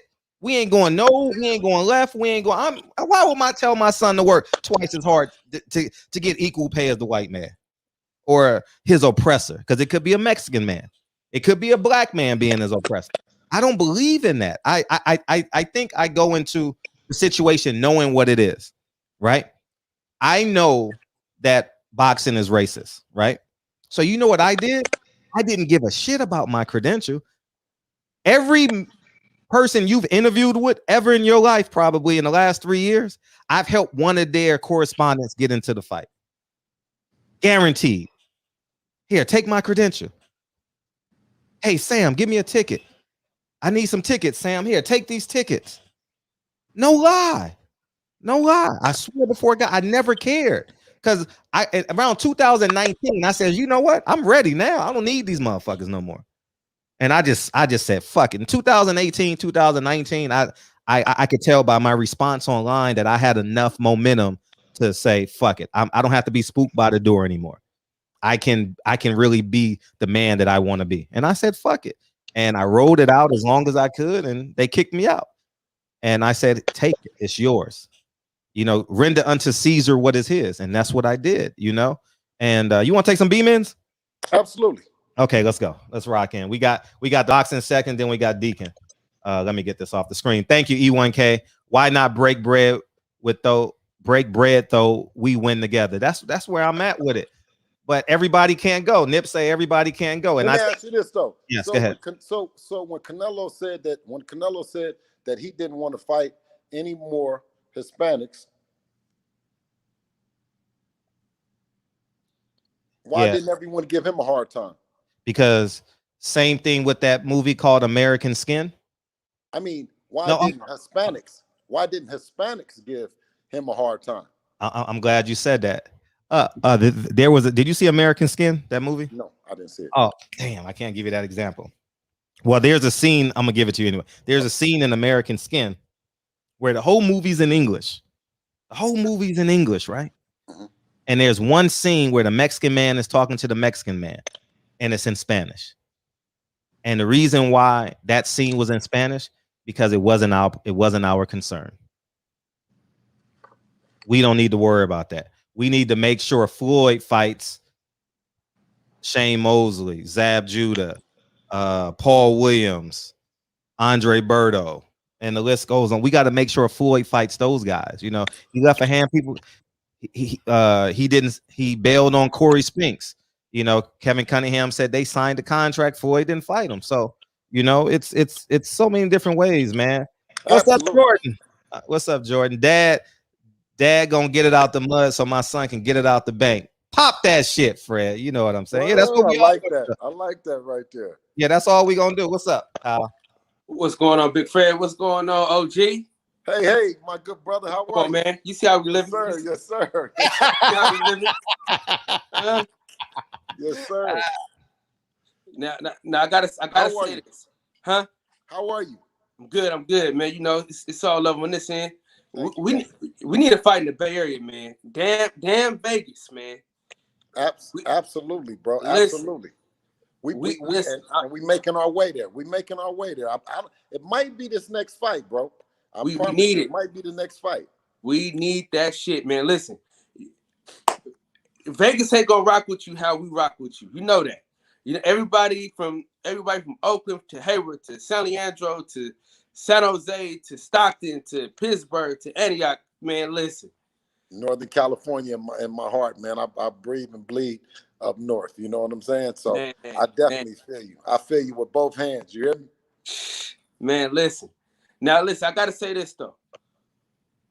I've been begging for black fighters to put Carissa Shields as a co-main event for years, and I felt like they dropped the ball. Now, there's no reason why I'm not trying to hit on her money or whatever like that. There's no reason why Amanda Serrano should have been in that co-main event and not Carissa Shields. And I'm gonna say this: when Carissa Shields had her own pay-per-view, the all-woman card, none of the people showed up that she supported.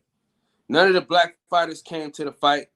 You know, I know it was in Flint. I get all that, but at the end of the day, she go to every one of y'all fights. She support all of y'all, and nobody came to that fight. And that's just a cognizant of what we got going on. You know what I mean? Like, we really can't hate on that man. Like, you might not like the antics. You might not like how he came up. You might not like him already being rich. But for him to put that, to give her that platform, to, you know what I'm saying, for everybody to see women's boxing on that big of a stage, you got to give that man some type of credit. He got to get a little credit. You know what I'm saying? I don't like the guy. Don't want him to get knocked out. Sure. But at the end of the day, we got to give credit when credit is due. You know what I mean? He did something that no other fighter has done. I mean, whether you want to call him a real fighter or not, he's done something that no other fighter has done. He came in the game, like, people can say what they want, but Devin Haney, he built his fan base. He got the social media following. He got it. So of course he gonna get people to follow him. So they're gonna make a deal with him because social media is so big nowadays. So he did that. He did what he was supposed to do as far as social media. But I've had conversations with thousands of fighters, and I tell them, I said, listen, boxing lives on YouTube. I said, y'all need to go on YouTube. You need to go to different platforms and talk boxing. They be like, oh yeah, I got you. They never do it, right? So now, you know, you come on different platforms, Dev come on different platforms, and people see you guys. They can feel you, they can touch you. Now we feel like we gotta follow you. We feel like we know you. You know what I'm saying? We never met you in person. We never touched you in person.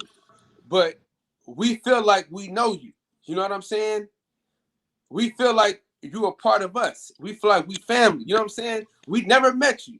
You know what I'm saying? I never met Fred in my life, besides on social media and on YouTube. And Fred is one of my closest mentors that I have, and that's through YouTube. You know what I'm saying? So it's easy for us to touch each other on social media, and boxers got to understand that. See, a lot of times the fighters, they just want to be fighters, but those days is over with. Don King ain't coming into town going to every club for you. He's not going to every event for you in promoting you. You know, them days are over with. So self-promotion right now is the best promotion. You know what I mean?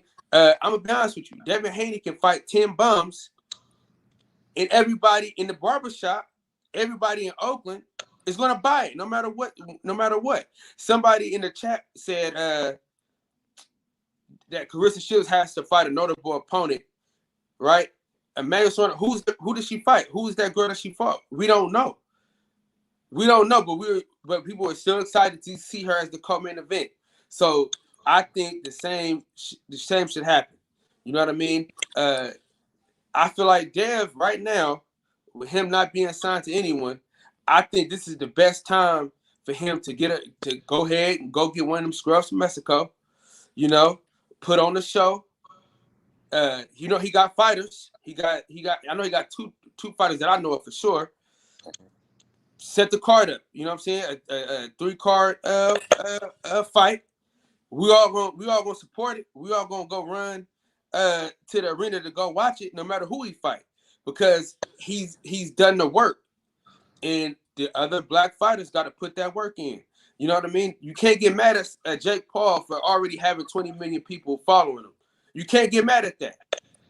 You know what I'm saying? You gotta respect it. He put that work in. No matter how he did it, y'all don't like the antics. I understand. I don't like them either. But the antics got him them 20 million subscribers, and he sold out a whole fucking arena. You know what I'm saying? So of course, Showtime, man, they care about that money. They don't care if he a real boxer or not. They care about them dollars, dude. You know what I'm saying? They care about it. Makes sense. You know what I'm saying? And it make a lot of sense to keep on giving him the money because, and let's be honest, now you can say what you want about the man. The man is from Cleveland, Ohio, right? I've been to Cleveland before. Even if you're rich, you damn near ain't shit out there. You know what I'm saying? So no disrespect to Cleveland. I'm just saying though. You know what I mean? It ain't, it ain't sunshines and rainbows. But what he did was, is Cleveland like Oakland? Is Cleveland like Oakland? Is Cleveland like Oakland? We got the hills though. Cleveland don't got no. It doesn't have any. Hey, well, they got some nice areas because I went. The OJs, Sean Levert and Eddie. Well, Sean and Eddie. Well, Eddie is the son, right? Because I went over to their house one time with someone like on some. I think they had a party or something, and they had a badass house out there. Gerald Levert, that was Gerald and Eddie. Yeah. Gerald and Sean. Mm-hmm. Hey, listen. Even the sun shines on the dog's ass sometimes. But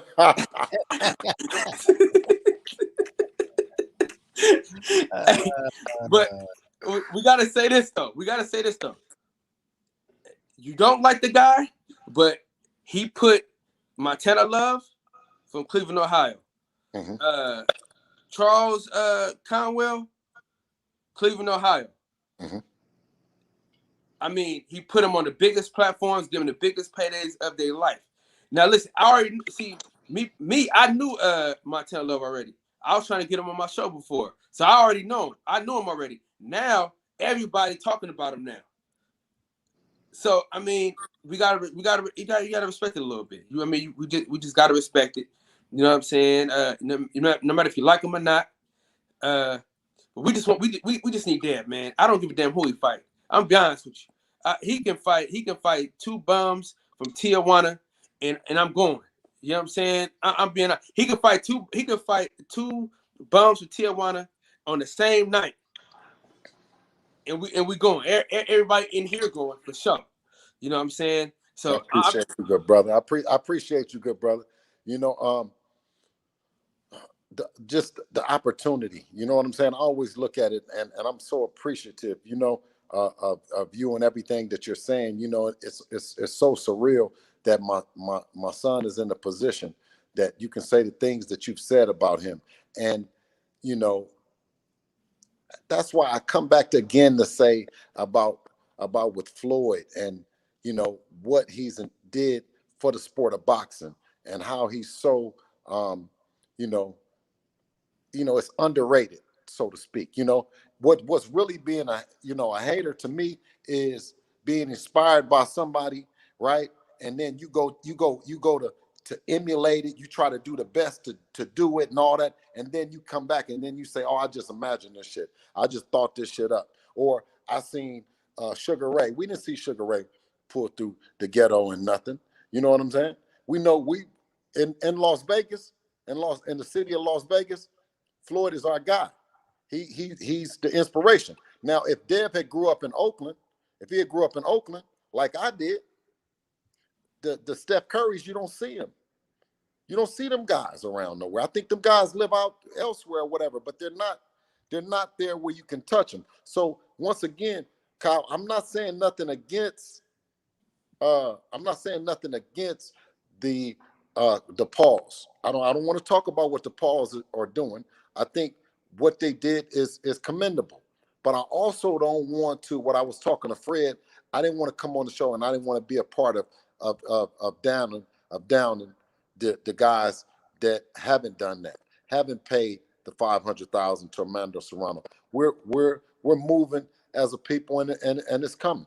You know what I mean? That's all that I can think about. You know what I'm saying? Because the money that Jake Paul was given to Armando Serrano and everything, it wasn't from his account. That was Showtime's money. That was the budget that Showtime gave him, and he allocated the money out, right? And I think he did a great job of doing it and knowing that we were going to come back and we were going to talk the way that we're talking. And it deserves an applause, but it also isn't enough to down our other heroes in the game. You know what I mean? And that's just the way that I feel about it. I gotta give you this though. I gotta drop this on you. You know we from the town. You know you the OG. You know what I'm saying? You know we from the East. Right. You know what I'm saying? But I gotta say this though. I gotta say this though. I got to. Mm-hmm. There has been fighters that needed the money that because Showtime allocated the same money to Mayweather, right? As they did Jake Paul, right? Mm-hmm. And they got top heavy. You know what I'm saying? Everybody at the top gets the bread, and we'll just sprinkle a little bit to the bottom. We had a fighter come on the show. What was that, a month ago, Fred? Mm-hmm. About what? What topic? What, Lonnie Love? Yeah, Lionel Thompson. Yeah. He came on and he got to work a security job. There's no reason why your fighter that has fought on co-main events should still have to work a security job, a graveyard shift at that. Get up in the morning and box. You know, when you got all this money. I don't want to bash the man, but you see he on my wall.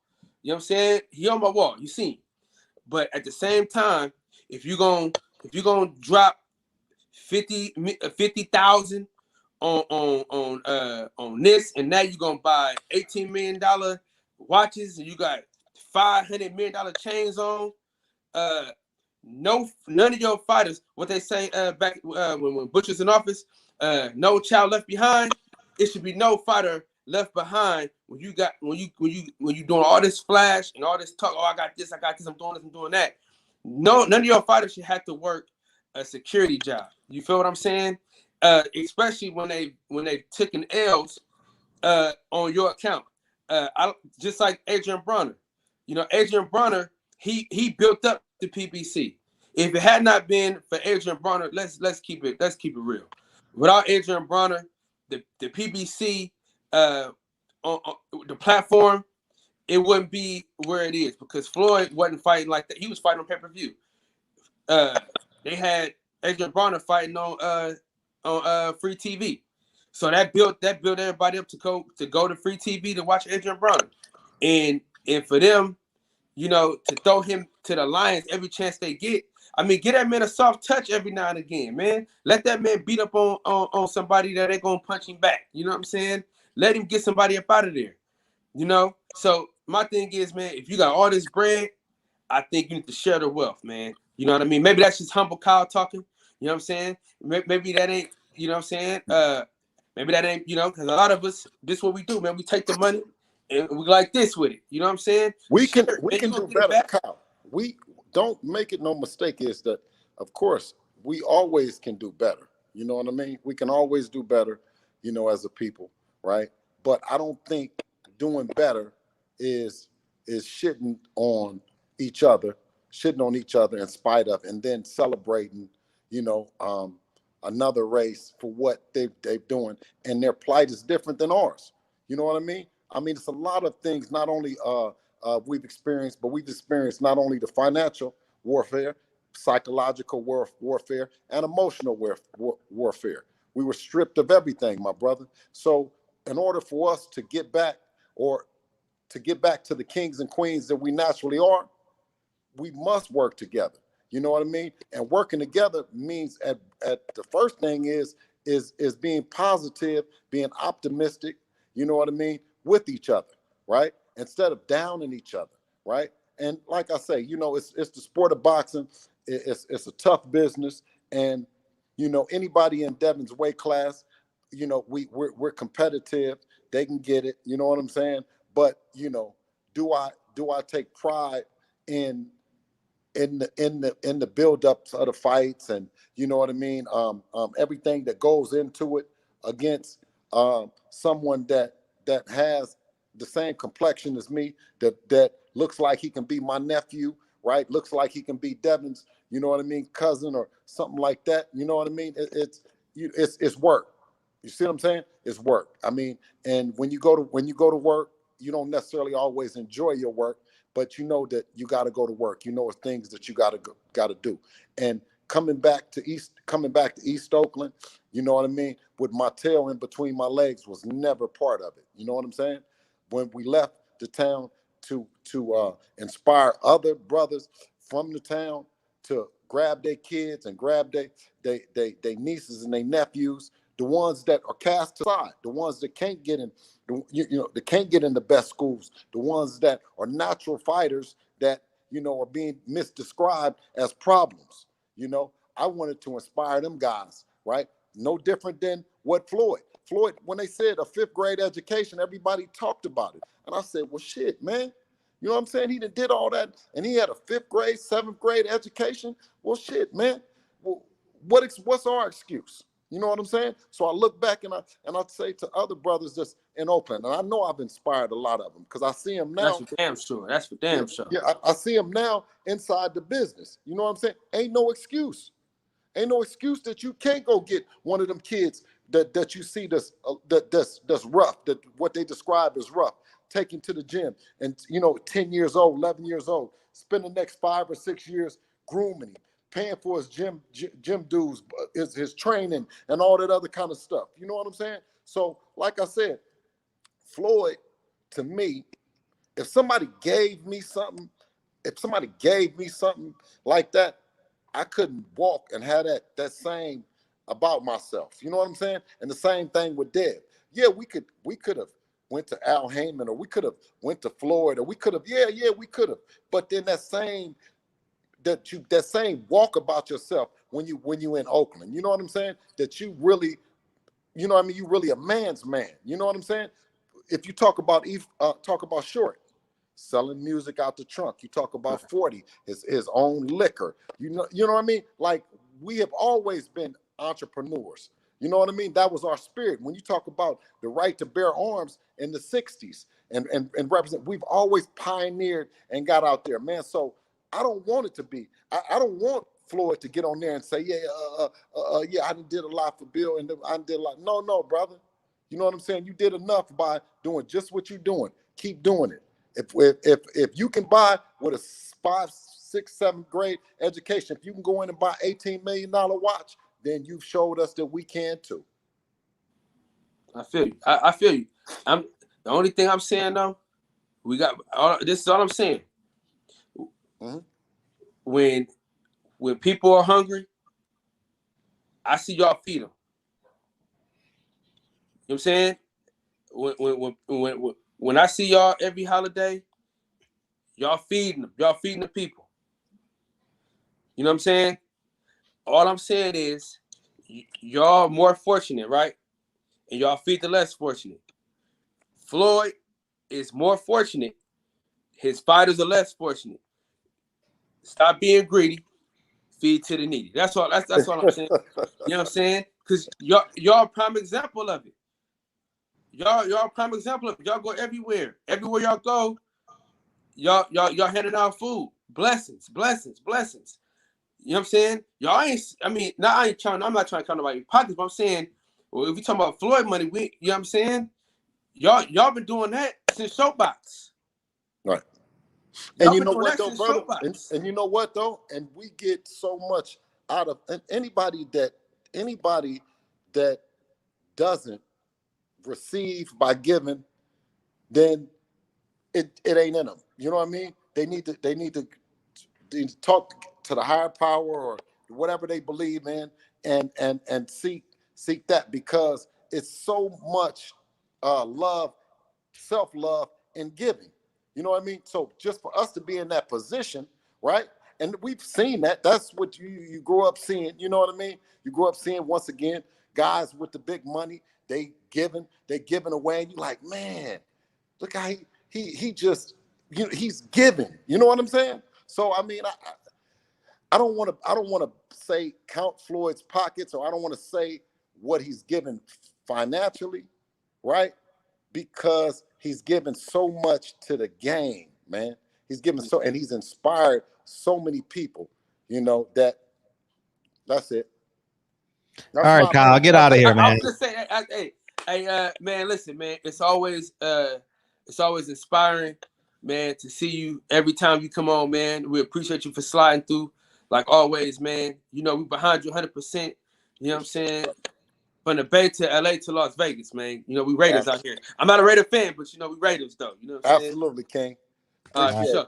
Blessings. All right. I want tangibles, man. Fuck the inspiration. Give me tangibles. You know what I mean? Them inspirations, real cute. Fred, What's up? You know what? You know what? Listen, I might not like your movie. You know what I'm saying? Mm-hmm. But I'm inspired that you did a movie, and I'm like, bro, this dude just did a movie right in front of us. Mm-hmm. You see what I'm saying? You don't gotta give me nothing. You've given me something. You put a seed you planted a seed right here, bro. Mm-hmm. You see what I'm saying? So if I'm ever in a circle and I'm talking and they saying about movies, I'm like, I can do that. Fred Hawthorne did it. Yeah. You see what I mean? So that's giving, right? When you shared it with us. Now, guess what? The guys that's been making movies, you right there in Hollywood, you see them drive down the street, right? You don't even know what they do for a living. You know the actors, but you don't know the movie makers. You don't know the filmmakers, right? We know you. We know a filmmaker, bro, right? So we're progressing. And I'm saying this, so you pull up on you, say, Fred, I see you making movies and shit now. You know what I'm saying? You getting snapped, you getting super chats and shit, man. What have you did? That's some bullshit. You see what I mean? Right? And it's all relative. A cat will say that you got everything in the world if they don't have nothing, right? We can easily flip it on Floyd and say that easily. But where would that get us? Where would that get us as a people to tear him down? I don't think it's tearing him down. I think it's accountable. He has a promotional company, and many of his fighters are working jobs. I have multiple fighters interviews talking about, when am I fighting? Simply put, and if you got, if you're bragging about a purse and your fighters, yeah, come on, man. How many now, and this is no shade towards you, but how many extras did you just give lunch for participating in the movie? Everybody. So you see what I'm saying? Right? And when you talk about you and everybody looking and saying, okay, we'll run out the budget and this and that, what you're looking at is Lincoln and Kennedy's future, and you're looking at the money, and everybody's saying they see the car and they say, man, and you go count your shit up, you're like, damn, I ain't got that much. And they say, no, you got it. And then what you looking at and you saying the kids, you like, bro, I ain't got it. So, how can we make this thing happen? Do you want to be a part of this movie? Listen, being a part of this movie might get you another role somewhere else. Do you want this opportunity? Being on this boxing show might get you another opportunity, right? Do you want to sign up and do like that? That's what I can say about that, you know.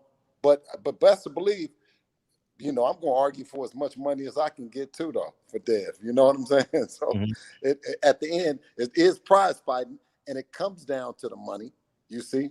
But all right, Deacon is up. What's up, Deacon? Deacon 305.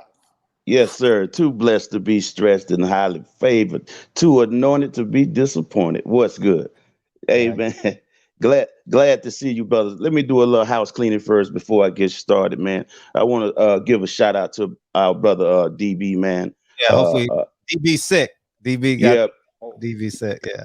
Yeah, man. I keep him in my prayers, man. You know, I shot him a DM. He responded. Good brother, man. He gonna be all right. You know what I mean? Reggie Owens and you know, Unique Don. Love is the word.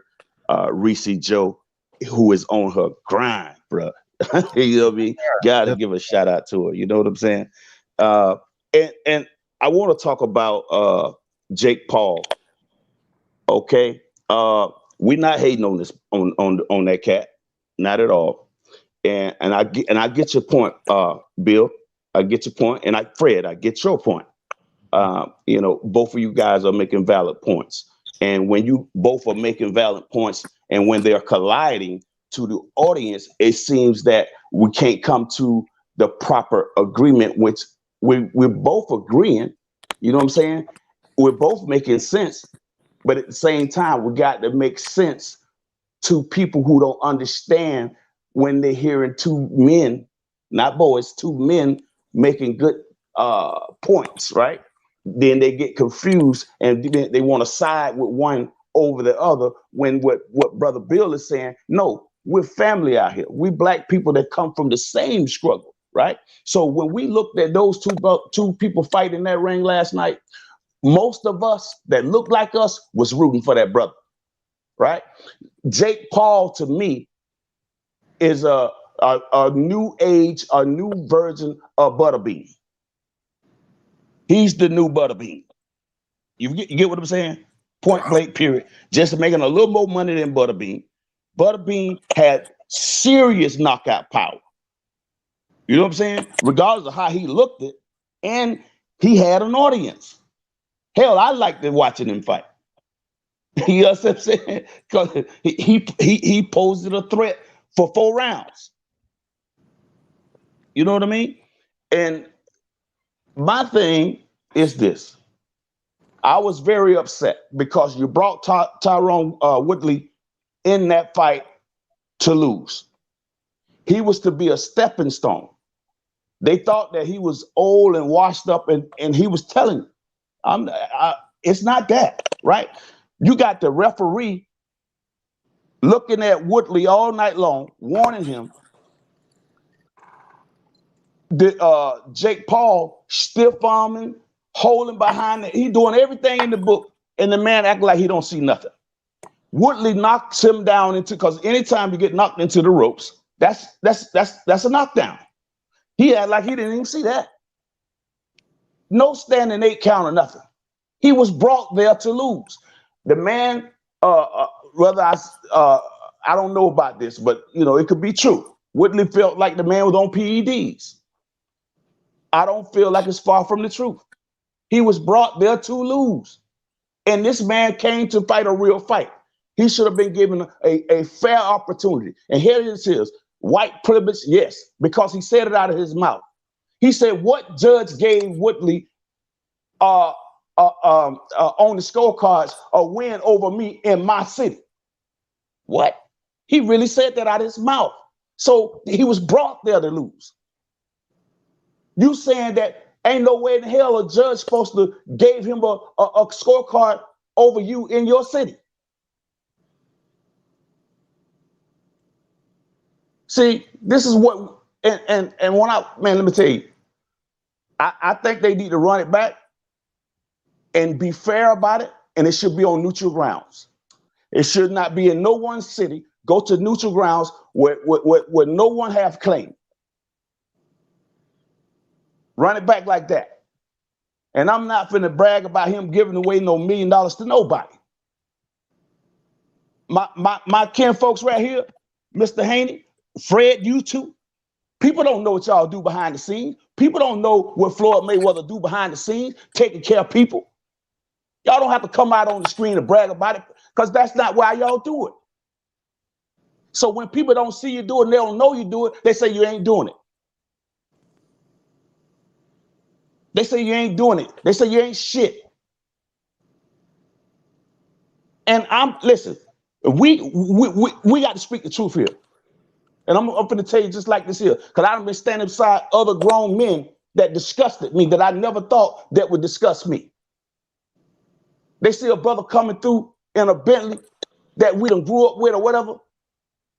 And God forgive me for cussing. I got to talk how these cats talk. They blew my mind. Man, who is this fuck nigga? That's supposed to be me and you, dog. I said, no, man. If that man got it, I can get it. I ain't hating on. No, man, I'm just saying that fuck nigga ride like that, man. What? Are you serious? I mean, hit my hand to God, bro. People out here, they feel if you got something, you owe them something. And they'll take your life for your own hard work shit, man. Shit you work hard for. They'll take your life. That's why I say when you get to a certain level of money, you got to know how to move out here. I seen Floyd on video pulled up to get ready to give one of his kids some money to go pay a car payment or whatever. He looking around. He got to get his boys. They trying to get right. They got folks following them trying to hit him.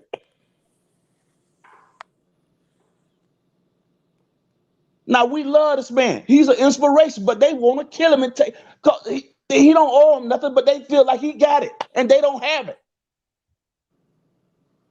This is no game out here, man. Yeah, we love our people, but we got to know how to do these things, right?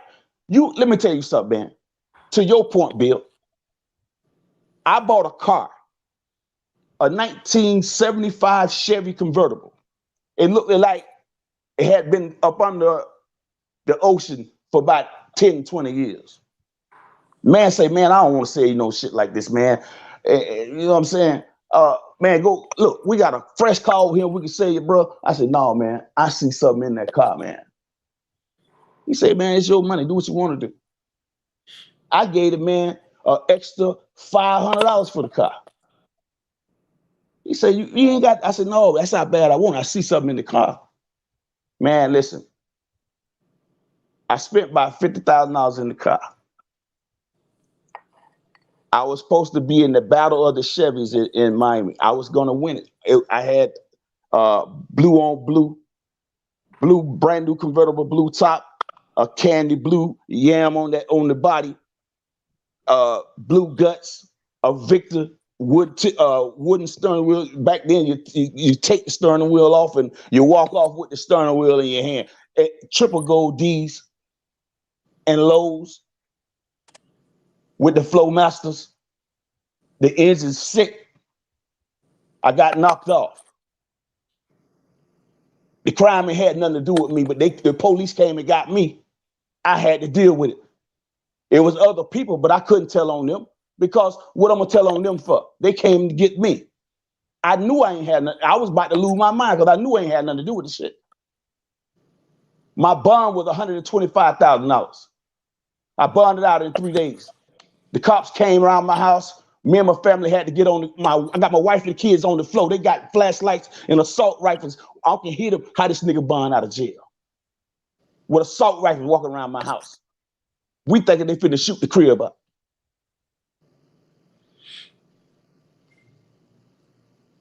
Took me a whole year. Went to trial. A day before trial.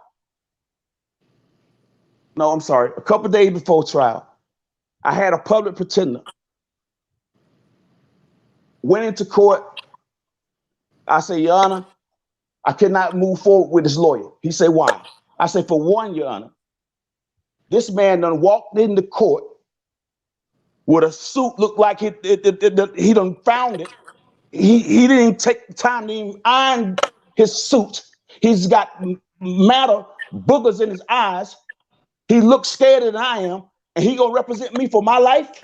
I can't do it. I say, I need another attorney lawyer. I need another lawyer. He said, no, look, man, he called me by my whole government name. He said, we go on to trial Monday morning with your new attorney. And I said, Your Honor, by law, if I get a new attorney, he has 30 days to review the case, to prepare. Again, sir, we're going to trial with your lawyer or without your lawyer. I prayed and I prayed. God sent me one that had blonde hair, blue eyes, pale skin, with a mind that thinks like them. God came in the flesh to condemn sin in the flesh. The lawyer say, send me a retainer. I'll meet you at the courthouse. I sent him a retainer that he asked for. By the time I got to the courthouse, this man done beat the case. I'm thinking I'm getting ready to go to trial. He say, listen, man, the case has been thrown out, all but the resisting with violence against police officers. If you got some more money, I'll deal with that. He said, I told you when we first met, I'm not for white people. I'm not for black people. I'm for green. If you got the money, and I had to spend all I had on the bond, on him, I ain't had no more. So I had to take the 5. Actually, they told me it was 2.5 years probation. Sign for that, and they wanted my 9mm that they took out the house with the infrared what's beam. the point? What's the point? I'm trying to tell you right now. I'm point? getting to the point. I'm finna end it right now on that. I'm showing you how God do and the struggles that this young man, that Brother Bill, we go through different types of struggles out here. Where we come from is more, we got shit like this to talk about that we deal with, that we come from. So when we get on top, it's different. Not saying that we want to shit on nobody or none of that. We want to look out for our people. We do look out for our people, but we have to move different. We think different. Those boys don't know nothing about that. They didn't come from that. So no, I wanted Willie to knock him out, put him to sleep. And if I appreciate him for the opportunity that he gave the other brothers and sisters on the card. Facts. But I'm always rooting for us. Hands down. I don't give a damn what he did. And that's my point. I love y'all, man. And I'm not gonna be too long like that, though. And Bill, I've been wanting to let you know, man. I need for Fred to give you my number, man, so I can holler at you one day, man. Cause yeah, man, I got big things coming, man. And like I told you before on H Money Show, I got big talk for you, man. And okay, you know, it's all good, man. Absolutely. You know what I'm saying? And I know you are a brilliant mind. You understand what I'm saying? So I need guidance. That's all. You know what I'm saying? I would always talk this here before I go, family. It's better, and back to your point, Bill, it's better to teach a man how to fish than for you to go out there, catch the fish and feed him. No, teach him how to fish so he can take care of his own family. Absolutely. You know what I mean? Absolutely. Absolutely. And I didn't think about that parable, but yes. Yeah, and I believe that was your point. And you know what I'm saying? You know, absolutely. Hey, I love y'all. Hey, I love y'all. Get my number. I will. I will. Yes, sir. For sure. Hey, man, much love, family. And I appreciate y'all. You hear me? All love. Yes, sir. All right, one. What's next for Dev? Before we bring another sermon in. What's next for Dev? Well, we're looking to go in November. We're looking to go in November, and we were thinking it was going to be JoJo Diaz, right? But you know, we went on the Boxing Voice. We talked about. I think you was there.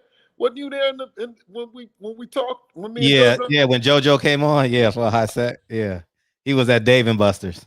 What you think about that shit, man? I mean, it is what it is, man. I just think that's the business of boxing. I just think that when you have a a skilled fighter who can get in the way of your long-term investments, I think you're not going to get the opportunity. I don't think Devin's going to get the opportunity. I don't think Gary Russell's going to get the opportunity. I don't think Jaron Ennis is going to get the opportunity. You know, they did it.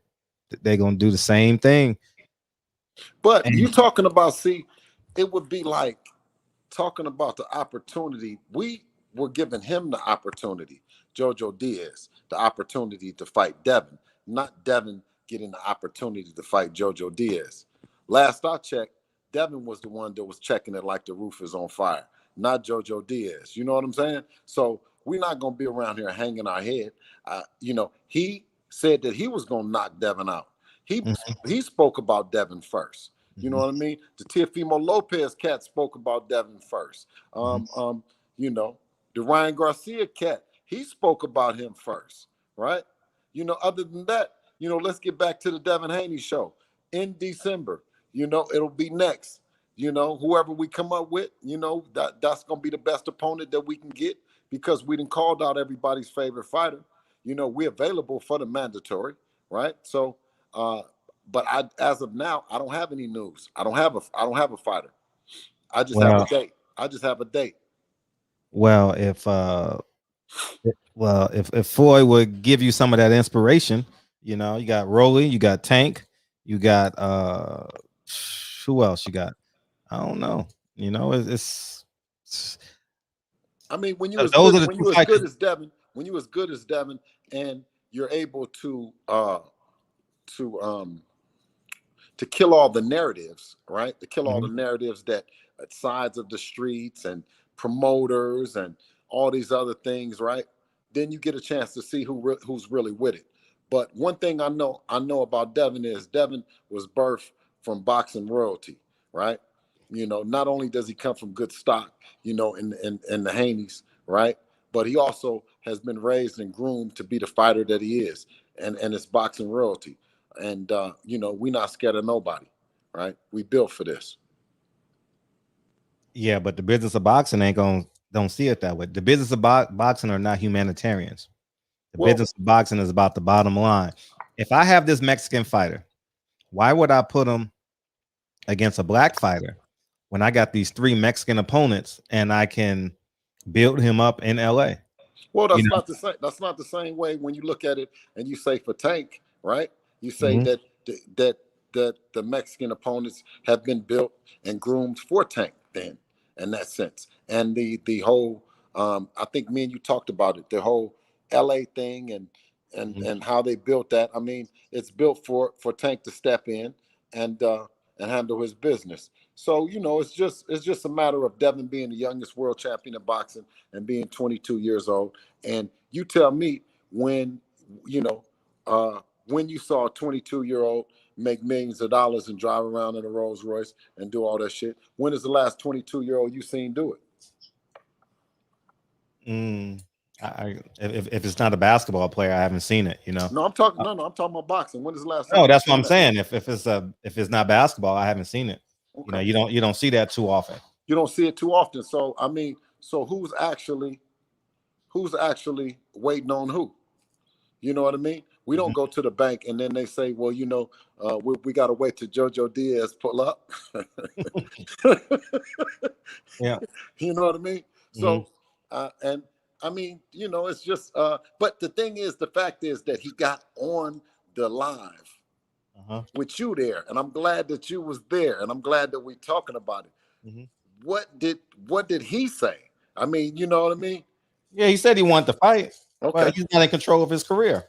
So, I mean, he has so why is he talking then? See, Rolly need to shut up. Jojo need to shut up. And that's what you need to tell them dudes is you need to tell a lot of them is they need to shut up. You know what I'm saying? Because they're not in the position, right? They're just talking, right? And they're using Devin's name for clout. It wasn't Devin talking about Jojo Diaz, right? It wasn't him saying that. It was Jojo Diaz who fought to be the mandatory to Devin. Right? And then then everybody says after they market and promote the fight using my boy's name, right? They use his name and then they come back and then they say, okay, we'll go tell Fred that it's the boxing business that's gonna hold it up. And it is. And I think you gotta make your own way. Okay, well, was it the boxing business when they was fat mouthing? But that's just social media stuff. That's just men being men. You know, if you say, well, the social media, well, what happened? Okay, when you talk about all the social media, you give credit to all the social media that Tank has. I mean, not Tank, excuse me, that Ryan Garcia has, right?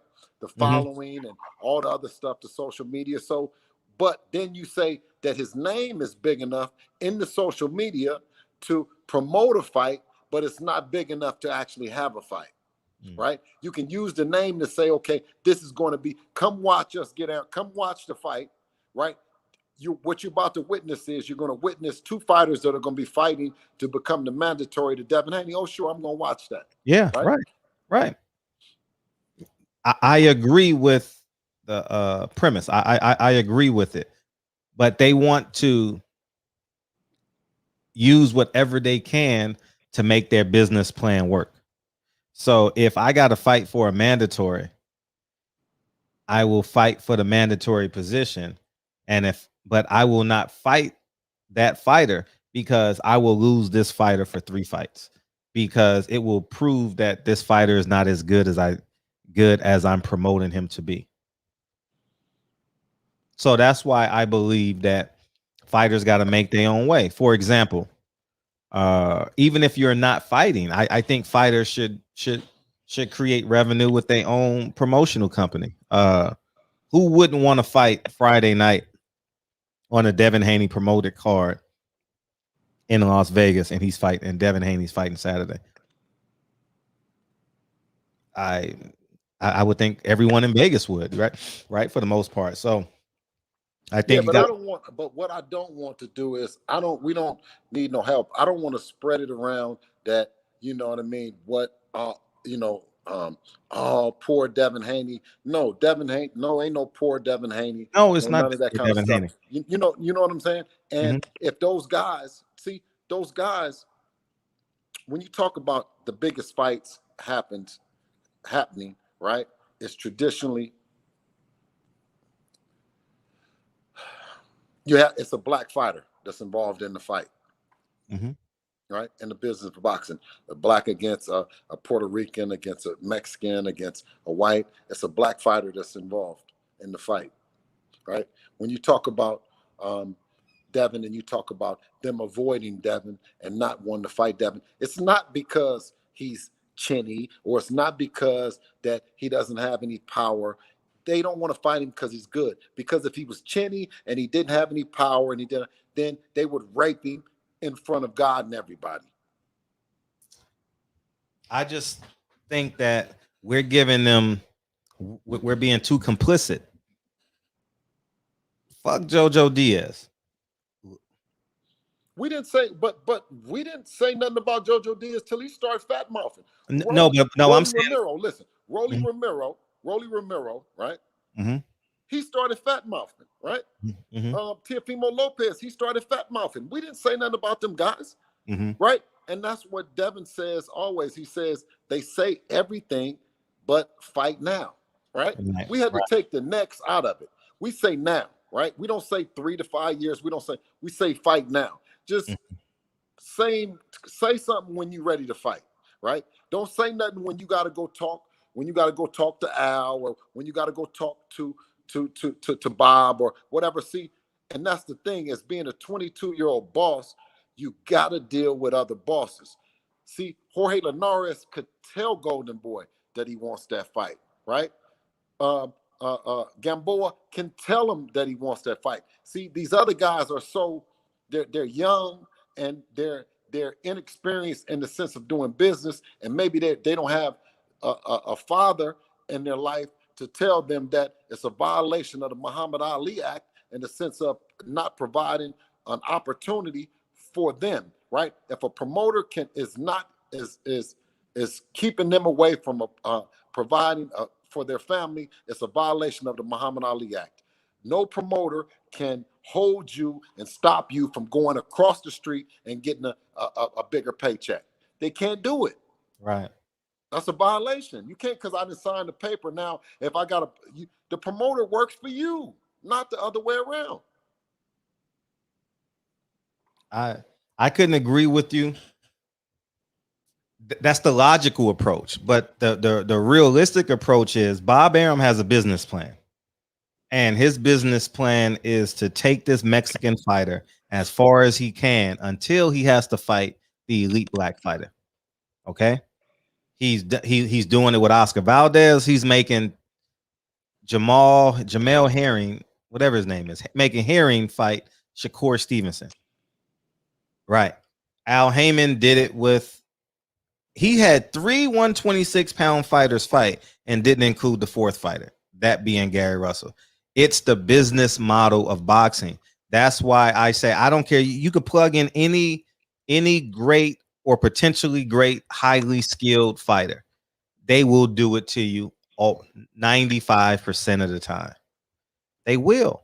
And that's just the reality. Until you get in position where you're the guy, where you're the attraction, like Floyd. Floyd was the attraction. So when Floyd became the attraction, everyone wanted to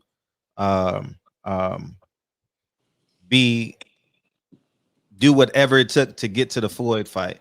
And I think that at the end of the day, they want you to keep on wanting to do it their way. I think we got to be conformity is one of the greatest sins in the world. And I think we conform to the business of boxing. We'll wait for them to give us a date. We'll wait for the budget. We'll wait for the opponent. I think we like, fuck it, shit. Man, let me go fight this guy for $150,000 real quick. Go knock this guy out real quick. Come back. Oh, I'm not ready yet. Similar to what Nipsey did with the deal. They wanted to give him a deal. He says, "Nah, I don't want that money. I'm about to go to these streets.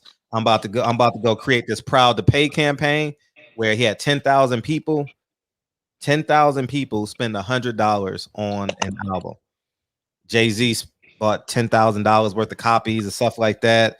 And that's how you got to make the move. And then if you choose to go to Atlantic, Aerostar, Capitol Records, whatever the case may be, you have the opportunity to do that. Or you choose to say, you know what? Shit, I'm comfortable doing this in the streets now. You know, like many of the fighters doing the stuff. Like Black Al Capone was on last week, and he did it his way. The man owns a whole block. I'm like, wow. You know, and it's never gonna make the news. He's never gonna make the Fortune 500 because he's doing it his way.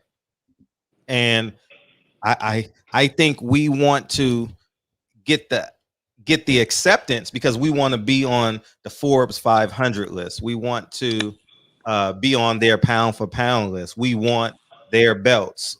We want their arenas. We want their crowd.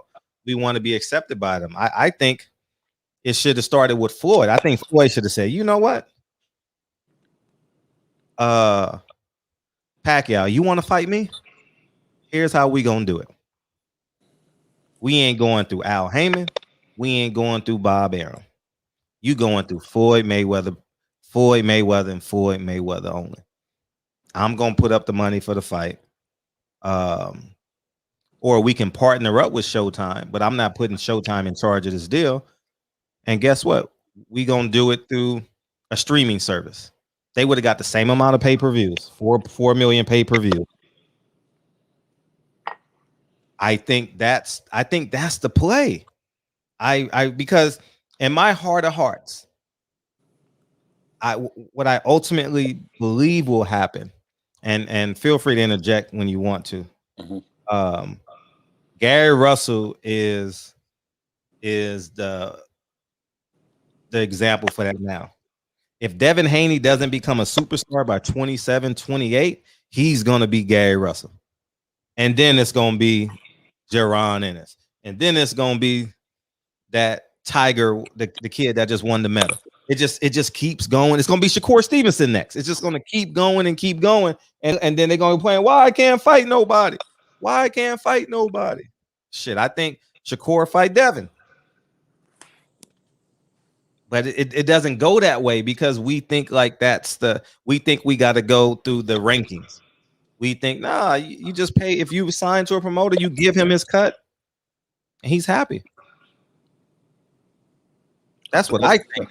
if I know that's just what I believe, but what you also got to take into account too, I'm 100% independent. You get what I'm saying? Like I've since 27, I've been independent. So I haven't got a check since I was 27, you know, that hasn't had my name on the bottom of it, you know? So that's just been my mindset, you know?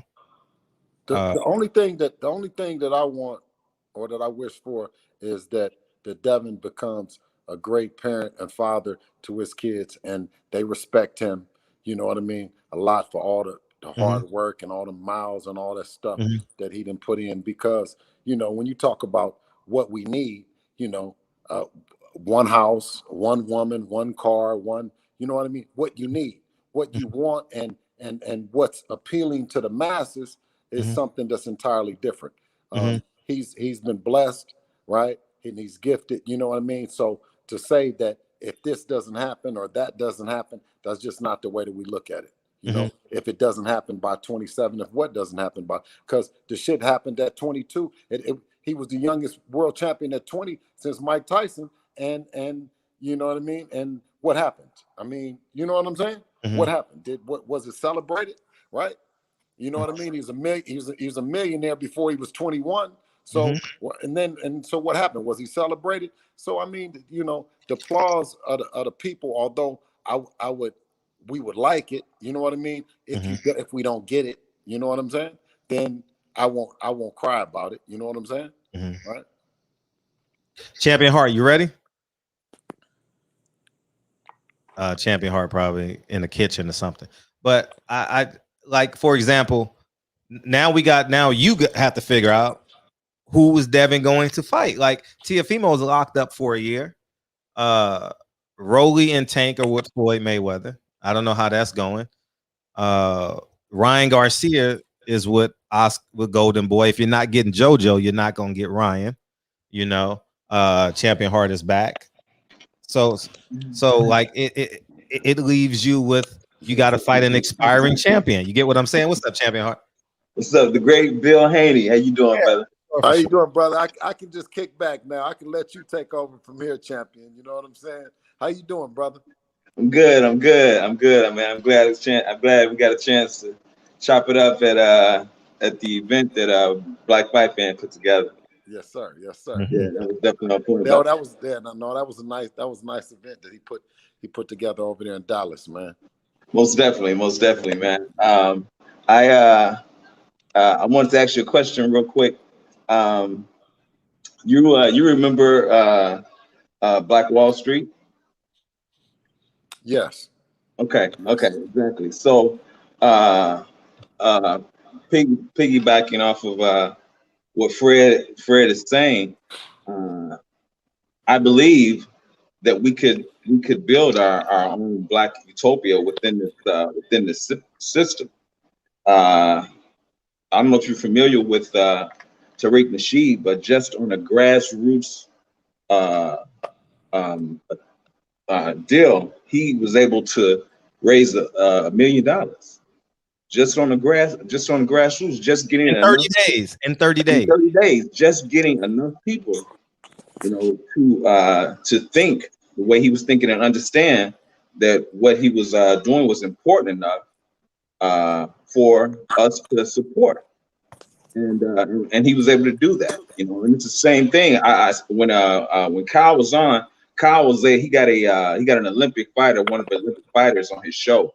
And it was an honor to talk to the young man. But when I was talking to him, I don't think he understood what I was saying, because and I used it as an example of Prince owning his own master.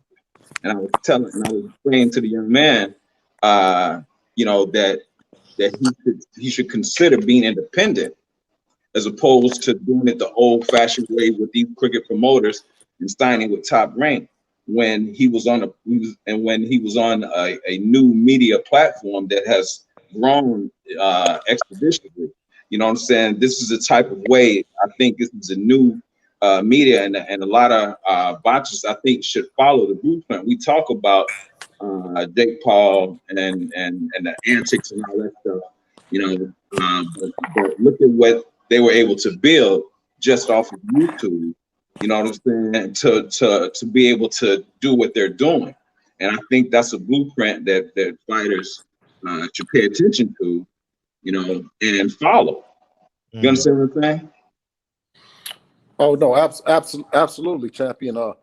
You know, but I think more so than that, I think more so than just the money. I think that we need to start working on the mentality, start working on the inside, work from the inside out, right? Because the just the money and the disdain and the hate that we have for each other as a people, that's where it needs to stop. We need more love and more compassion towards each other, right? Way before we can build a town, right? Way before we can do any of that. I think we need to get back to respecting each other, you know, and treating each other as the kings and the queens that we really are. You know what I mean? For me, per se, the money part of it, you know what I mean? If I could have it, I would want more time with my kids. You know what I'm saying? Like just having the money, just having time and the energy, and I don't mean just with Devin and Lil Bill. You know what I mean? With Sean and Bella. You know what I'm saying? Because I can give them some money for later on, right? We can give them some money for later on, but what they need is their dad. You know what I'm saying? They need their dad. That's what they need. And when more fathers can go back home and more uncles can go back home and give the wisdom, you know, to these young brothers and sisters, right? That's what I think. More self-love, you know what I mean? Because I try to instill in my kids, you know, the greatness in them. You know what I mean? I just believe in you know, self-love, right? Right. And I definitely agree with that. So you know what I mean? Because if you don't have that, I don't think that we can get to the point that we have the town and we're doing all those things. You know what I'm saying? Right, most definitely, and that leads to my next question. So, that's very much so. But so when so is it dogging, you know, our fighters, or is it holding them accountable? You understand? Because that comes with self love as well. You understand what I'm saying? Yeah. But if we're holding them accountable, right? And they've been through, right, what we've all been through as a people. Can you really hold them accountable, right? Can you really hold them accountable for these things that we're accusing them of doing, with the understanding that we as a people have experienced everything from the financial warfare, right, the chemical warfare, right, emotional warfare, right, as a people, right? So the one thing that I said is, before I said, and I repeat, I'm not on the show to down what the Pauls have done and what they're doing, but also I want to continue to celebrate how far we've come as a people. Man, see, listen, I come on these shows, right, and people, you know, and Fred has did a show where other promoters have told fighters, don't come on the show. You see what I'm saying? Right? I come on the show and I go around and I'm saying this, we're coming to the point is that this is media. I am getting a message off today, right? And this is something that my father couldn't do. Right? 3 brothers get on here and get on the chat and talk and let the world get a chance to hear us talk about a subject that's so important, right? So to say that we're not advancing as a people, right, is an understatement, right? We are advancing, right? Will we get a chance to see some of these things that we would like to see in our lifetime? I'm sure we won't, right? But should we get down on each other about it, right? Or should we uplift each other? And like I said, if you think about the old music, right? You know, these are the breaks. Break it up, break it up, break it up, break down. You know what I'm saying? Right. We were celebrating the fact that we were down, but we still had that swag. You see what I'm saying? And that's as a people, right? And believe it or not, there are other races of people that see us and see the strength in us, right? They say, damn, y'all strong. That's right. How That's what you they just feel. can still hold your head up. How you guys can go and start a YouTube channel up, start your own thing and this and that, right? So on one hand, we are seen as strong, right? But we want to say, no, we weak. We need to get this, or we need to get that, or we need to get that. No, brother. We need to continue doing what we're doing, loving ourselves, man, and coming more together as a people. And just like that event that Black did in Dallas, a beautiful event where everybody came. We need more of that, bro. We need to network and as a people love each other more, and that's just how I feel. Right. Now let me piggyback off that. And it's uncanny that Fred is actually wearing that sweatshirt tonight, because I'm going to use that as an example. And he had brought up a good example about Nipsey Hussle and what he had done. You do know that the Negro Leagues were flourishing. You know what I'm saying? That and this goes to Fred's point of us seeking approval and thinking that there. I'll put it in Dr. Carl Anderson's terms, thinking that their ice water is their ice water is colder. The Negro Leagues were flourishing when they took Jackie Robinson. It was to tear down the Negro League because we were supporting that. You see what I'm saying? We didn't have to go in and mix baseball, because what we had was flourishing beautiful. You understand what I'm saying? So, back to his point, him saying that we, feel that we need, their acceptance. Again, I think we can build our own utopia. We had that love for one another when we built Black Wall Street, and we didn't have the resources that we have today. And the thing is you don't have to be a millionaire to do that. Just regular, average working people, you know what I'm saying, like myself, can put our money together and do this. You know what I'm saying? So, we can establish our own political parties. We can establish our own boxing organizations. You see what I'm saying? And get away from what they're doing. What concerns me with Devin, and I want you to answer this, is do you think that him not being active, is that gonna affect his career in a negative manner? Do you think that you need to go on a tour with him, say overseas, in Mexico, something to keep him busy, so that these fights that the fans actually want, until those fights that the fans actually want happens? Do you think you need to do that? Well, he fought in May, and then he's scheduled to fight again this year. You know what I mean? So he's 22 years old, and he's pulling up on his 27th fight, right? So I mean, I think he's moving. I think we're moving great. You know what I mean? I think he's moving just okay. You know what I'm saying? I disagree with others that'll say, well, he's being blackballed, or he's being he's not getting a chance to fight. Them dudes ain't no good, man. Them dudes really ain't no good, man. Listen, they learned that shit in the garage back somewhere, wherever they done learned to that with their daddy or whatever that was watching YouTube. Man, I was learning this shit with Floyd Sr., Eddie Mustafa, Virgil Hunter. You know what I'm saying? Like, I was really with the bad motherfuckers of the game, man. Really learning this shit, man. You know what I'm saying?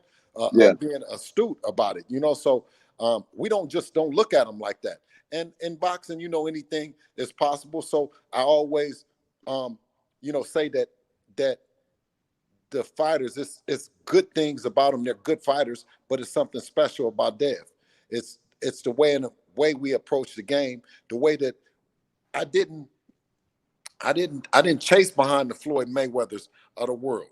I didn't chase behind the Andre Wards I went and sat down with the professors. I went and sat down with the guys that built them guys. Virgil Hunter built Andre. Floyd Sr. built Floyd Mayweather. You know what I'm saying? And when I came in the game, it was zero respect for the OGs and the professors, right? So when I sat down with them, I said, okay, I'll just wait then. I said, right, I'll wait. I'll wait till you go ahead and just deal with Floyd. I'll wait, right? So Floyd get on the jet, he go. But Floyd Sr. come to the gym. Roger come to the gym. Eddie Mustafa come to the gym. And you know, other parents and stuff, they wanted to see the fighter. They didn't care nothing about seeing the coach. And I'm saying, like, what would you want to be? Would you want to meet the person that made the car, or would you want to meet the person that's driving the car? Right. And that's so. Go ahead, Fred. I'm sorry. No, I'm just saying it's just a real simple equation. Floyd is the bank, right? Hey, we got all these fighters. Floyd is the bank, whether it's financial commerce or whether it's contact commerce, right? Hey, Floyd, why are you working with Steven Espinoza? Steven Espinoza should be beneath you at this point. Steven Espinoza should not be your equal and or bigger than you. Al Heyman should be your equal at this stage. Why are we sitting and waiting for Fox to give us a date? Why are we sitting and waiting for Showtime to give us a date? We can still get those dates, and we can still go to a 5,000 person arena in Vegas, LA, Dallas, wherever the case may be, and play the long game. We may break even for a couple of years. We may even lose a few $1 million. But the big picture is we're going to create this Negro League, and we're going to force them. We're going to force them to compete by giving us what we want on this end, but we're not giving them any pieces of this on the other side. That's what I think the play should be, because we're already entrenched with the network. So we're not going to pull out of there because that's guaranteed money, right? But we still can make deals, go into all these fight cities like Philadelphia. A card in Philadelphia sells out now. Atlanta is eager for another fight. I see the energy in Atlanta when I see the boxing boys down there. I feel like I hear like 1,500 fans in there, watching the fight. So we can go, so we can double that. Floyd Mayweather stamps it, we can get 5,000 people there. Floyd Mayweather stamps a fight in Philadelphia, we can get 5,000 people there. So we got these subcultures of boxing that we can build what we ultimately want to create. And I think it's really, really possible, because one post could potentially especially with Devin Haney's following, with Earl Spence following, Deontay Wilder's following, it reaches the world in a nanosecond. And if Floyd was to get on board, it gets there in a nanosecond. But making these exclusive rights, these deals of exclusivity, is only making us complicit with their plan, not with our plan. I don't think that was the spirit of our ancestors, or at least that's not the way that I grew up in Oakland. You know what I mean? Mm-hmm. That we need to separate. I think that we when you talk about the 40 acres and the mule, this is just my spirit of it, right? Of what I've studied, right? Instead of the 40 acres and the mule, right? Mm-hmm. Because somewhere it was lost in translation between 1863 and 1865, what we actually wanted, right? Did we want the 40 acres and a mule, or did we want the opportunity to be integrated and our kids sent to the same schools, drink out of the same water faucets, so on and so forth? Meaning that we knew that we were behind somewhat. We didn't, I don't think until 1955, the Brown versus the Board of Education, that we were allowed to go to schools. Now, up until that point, yeah, we could have had our own schools and we could have did all that. But what I believe that our ancestors and our forefathers were trying to do was saying is, okay, I know that my kids, that we aren't on a level playing field, right? Mm-hmm. But we know that it thing that we got within ourselves that put us in the same room and let us work and watch the outcome. So from that point from 1955 to 2021, we've come a long ways, right? Being that we were held back for so long. And we didn't want to say, okay, put us over here, put us up in the same schools, put us up in the same ring, put us in them same places, and let us go to work, right? And that's just what I think the spirit of it was, right? So now we come back and we say, because the whole Marcus Garvey movement, go back to Africa, right? That wasn't Oakland, right? When my mom, she says, no, it wasn't about going back to Africa. It was about being right there in Oakland and starting the lunch programs, the morning breakfast programs and stuff like that. You know what I'm saying? So and I'm not old enough. I can only do history and I can only talk to my OGs. So Champion Heart, if it's something that I'm missing, by all means, correct me. Yeah, I mean, you're right on those points. I think that what happened was, although we wanted that opportunity, I think that integration did more harm than good, because now all that we had built, began to crumble because we stopped supporting and spending money, in our own communities, because now we were afforded the opportunity to go outside of that. I think what happened, the way we were able to build that, is because we had to spend our money among ourselves. That's why we were able to build places like Black Wall Street and other communities like that existed, all over the U.S.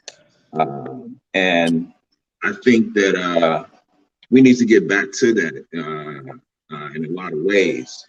I just feel that there should be no reason that Juneteenth card looked like a Santo Domingo, what is it, a Cinco de Mayo card. There's no way that should have been. There's no reason that, as much as Clarissa supports, there's no reason she should have to go to MMA to make money. She should be on a lot of these big fight cards with a lot of these black fighters. Like I said, I think we, there's a lot of, although that self-hate, like you said, is apparent. I think there's enough of us that we can deal with that. We can deal with eradicating the sellouts, the Sambos, the Coons, to build our Black utopia. But I'm not gonna say, oh, man, I just wanted to holler at you, brother. I appreciate you. Much love to you, man. Let's keep working, champion. Let's keep working, man. Let's keep working together, brother. Without a doubt. Okay. All right, King. All right, King. So what y'all been doing with all this time? Excuse me? You and Dev, what y'all been doing with all this time? Summertime, what y'all been up to? Well, we own property in the Bay Area, as well as in Las Vegas. But the property that we own is, we just rehab and congratulations, do that kind of stuff. Yeah, exactly. So okay, we're anxious for this moratorium stuff to kind of be over with or whatever, right? Because we got a couple tenants that ain't paying, and you can't do nothing about it. So, I know that all too well. Yeah. So you know what I mean? That's America is for sale. You know what I mean? Isn't it? Nah. And that's great that you dived into the property game, because they ain't making no more land. Right. I love the fact that Diddy was telling the youngsters about buying the watches, and he said, buy some land, buy some, property and stuff like that. Diddy is so much more conscious than he was, you know what I mean, early on, and whenever a brother can reach his consciousness and be confident and articulate and his delivery to the people and to the young brothers, man. I always applaud it. You know what I mean? Right.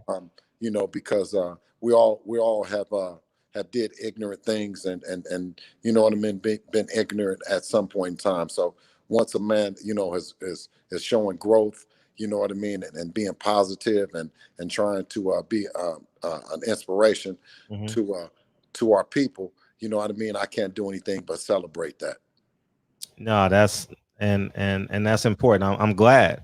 I didn't get a chance to watch it, but I did hear about the comment about the watches. Mm-hmm. So everyone's asking about the opponents. People keep on DMing me like, ask him who he fighting. People in the chat DMing me, ask him who he fighting, man. Hey, I'm gonna come back. I'm gonna come back to the barbershop, man. I'm gonna come back to the barbershop as soon as we can. As soon as we, it's announced. And like I said, man, it's just a great time, man. Always to be in the Devin Haney business for me, man. Just watching him grow and mature. He stays in the ring. He's not a knucklehead that's just going around getting in trouble, and you know what I mean. Putting his hands on any women or none of that kind of stuff. You know what I mean? So I'm just happy, man. I'm very patient. Like I said, he's 22 years old. Sure. You know what I mean? And there's so much else for him to learn and to do in life. You know what I mean? And this is one chapter. Boxing is one chapter. You know what I mean? And I'm riding with him till the wheels fall off. Right. Have you had any discussions with TMT, PBC, Top Rank as it pertains to potentially fighting and or signing? Well, one thing that I didn't want, that we've worked too hard and come too far, to only come this far. Meaning, if we can make a fight happen, and the promoters, the fellow promoters and whatnot can talk to us and give us the respect that we deserve, then I'm all for sitting down with it. But when you talk about like that, you got to own us for us to do anything, and it can't be a co-promotional situation where Devin gets a chance to express what he wants to do and how he feels that he wants to be marketed and promoted. Then you know what I mean, we've made enough money that we can do something else in life. You know what I mean? I'm very confident about that. And like I say, just for him to to be there for his kids, man. You know what I'm saying? This is a rough sport, and getting beat upside your head and having to take it up the backside. You know what I mean? It's just too much. It's just too much. How about Tevin Farmer? Oh, Tevin Farmer is a great,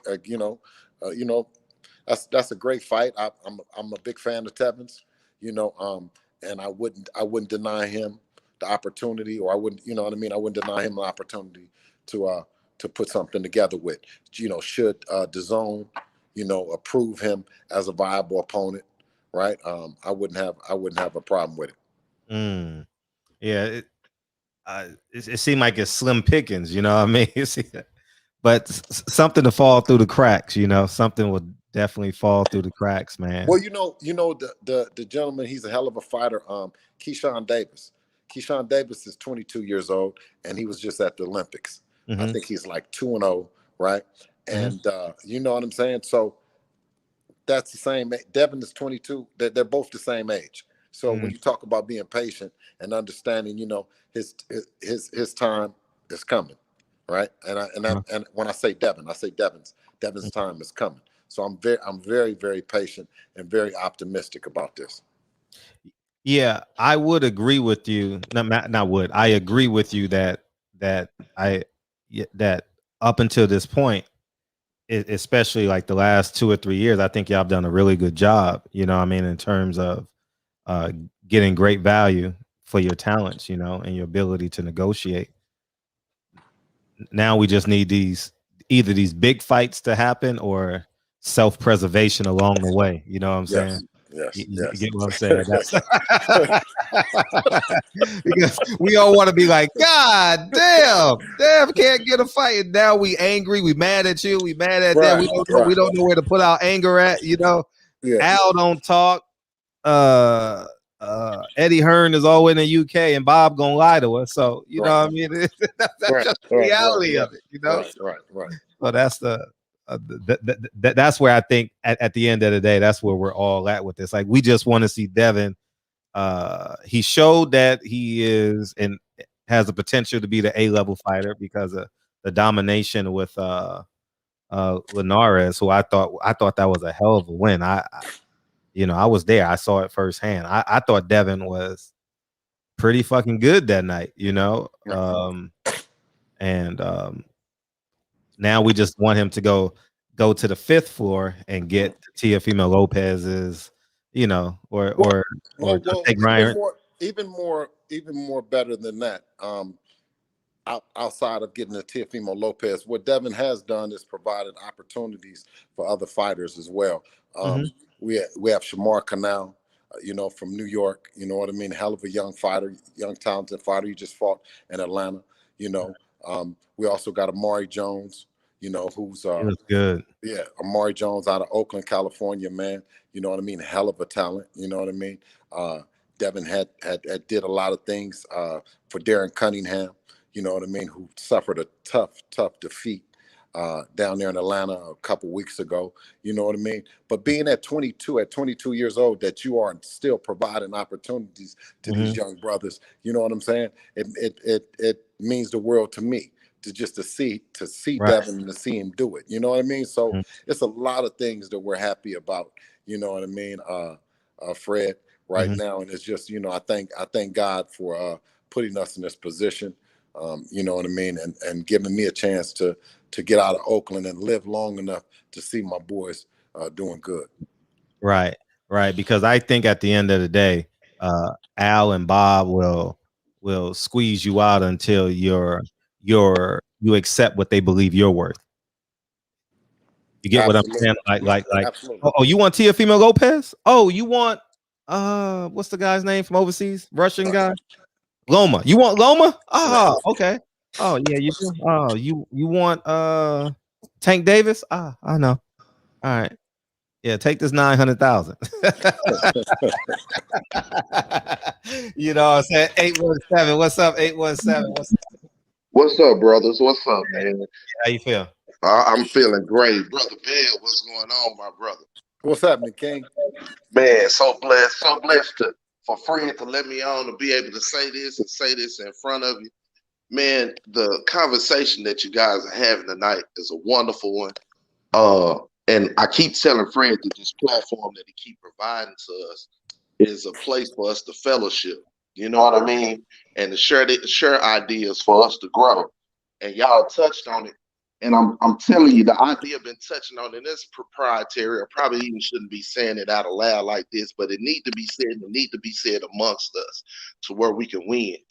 Bill, are you and your son paying attention to what's going on today as far as technology wise and how y'all can win? Because I believe you guys could put together an NFT collection for your son, only make it available to your core fans or, per se us here in the barbershop, this, that, and the third, and make a considerable amount, but then allow your core fan base also to be in on it.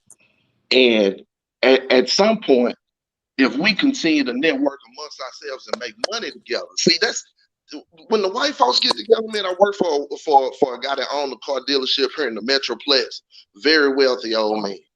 He told me, he said, you know what y'all don't do? Y'all don't work together. I put together a breakfast club, and I had some, young business owners meet me every Wednesday, twice a month. And before I knew it, 10 years down the line, all the resources I needed was in my Rolodex.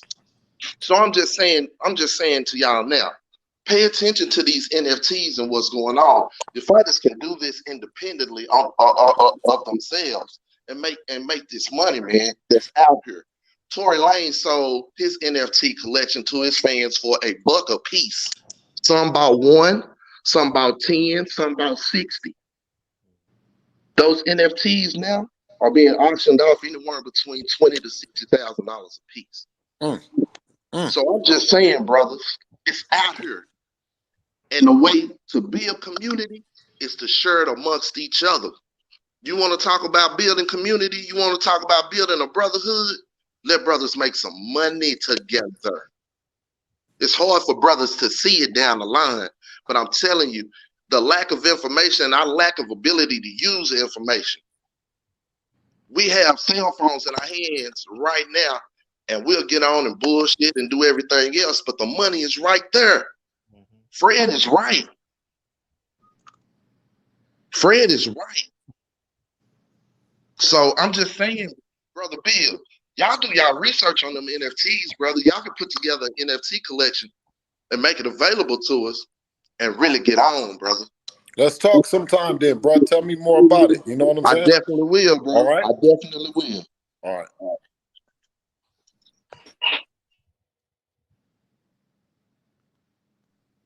I love y'all, man. Appreciate it, bro. I appreciate you. Peace, bro. Peace. So when y'all start camp?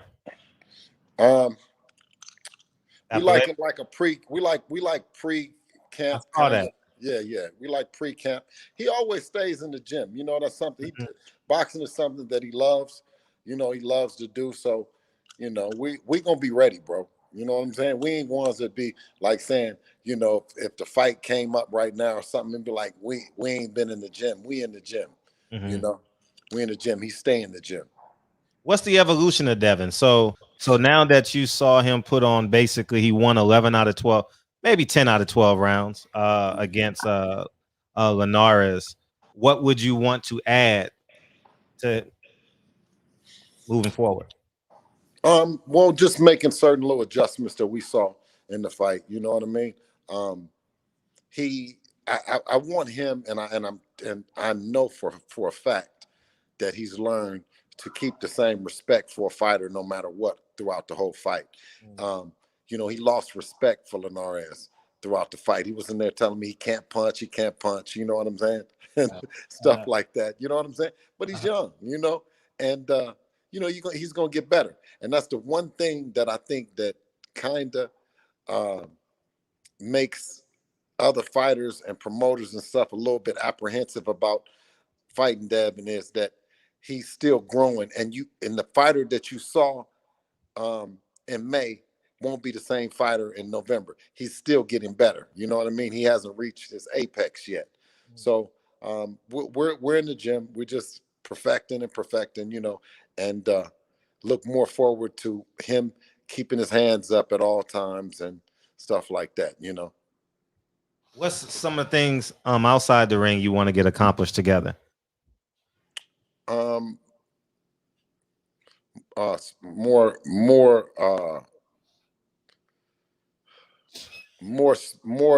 than just that, more spiritual, you know, be more God-fearing, you know, do more for people, you know, give more, be more compassionate, you know, be more patient with people, and more understanding that, you know, this is the planet that God created, and everything and every purpose. I mean, everything and every person has a purpose here. You know what I mean? No matter what it is.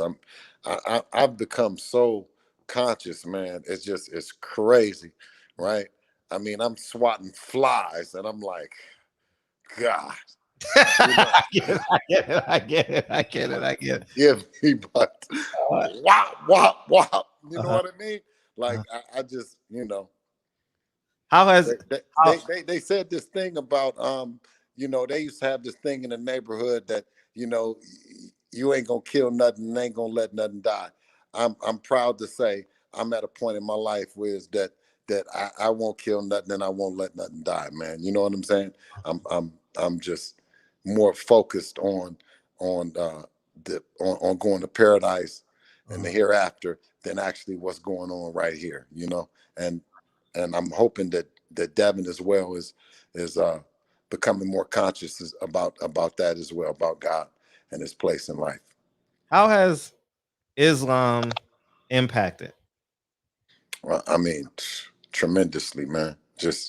I mean, it's just hard to explain, man. I mean, I don't know where I would start with that. I mean, it's just, for me, it means everything. It gives me my purpose and my understanding of what I'm doing and why I'm here, that I didn't have before. I didn't understand it. I was just kind of freestyling and just bebopping around and not understanding that, you know what I mean?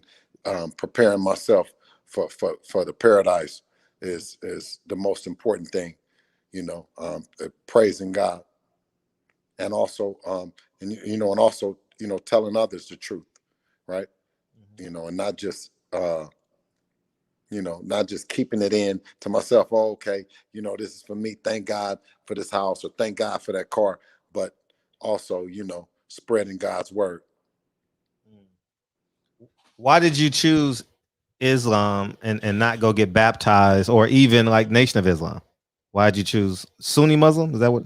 Yes. Yeah. Why? Out of curiosity, what separated? Because we always have questions about religion in here. Everyone is a different, from atheist to Nation of Islam to wherever else. Well, because that the Quran is the oldest book in the world, you know what I mean, and it hasn't been tampered with, right? And you know, I find my peace in Islam, right? And I don't want to knock any other religions or anything like that, you know what I mean? I'm not astute enough to debate Christianity versus Islam, but for me, you know, my peace came with Islam. Gotcha. Real Deal Boxing. What's up, Real Deal? What's up, man?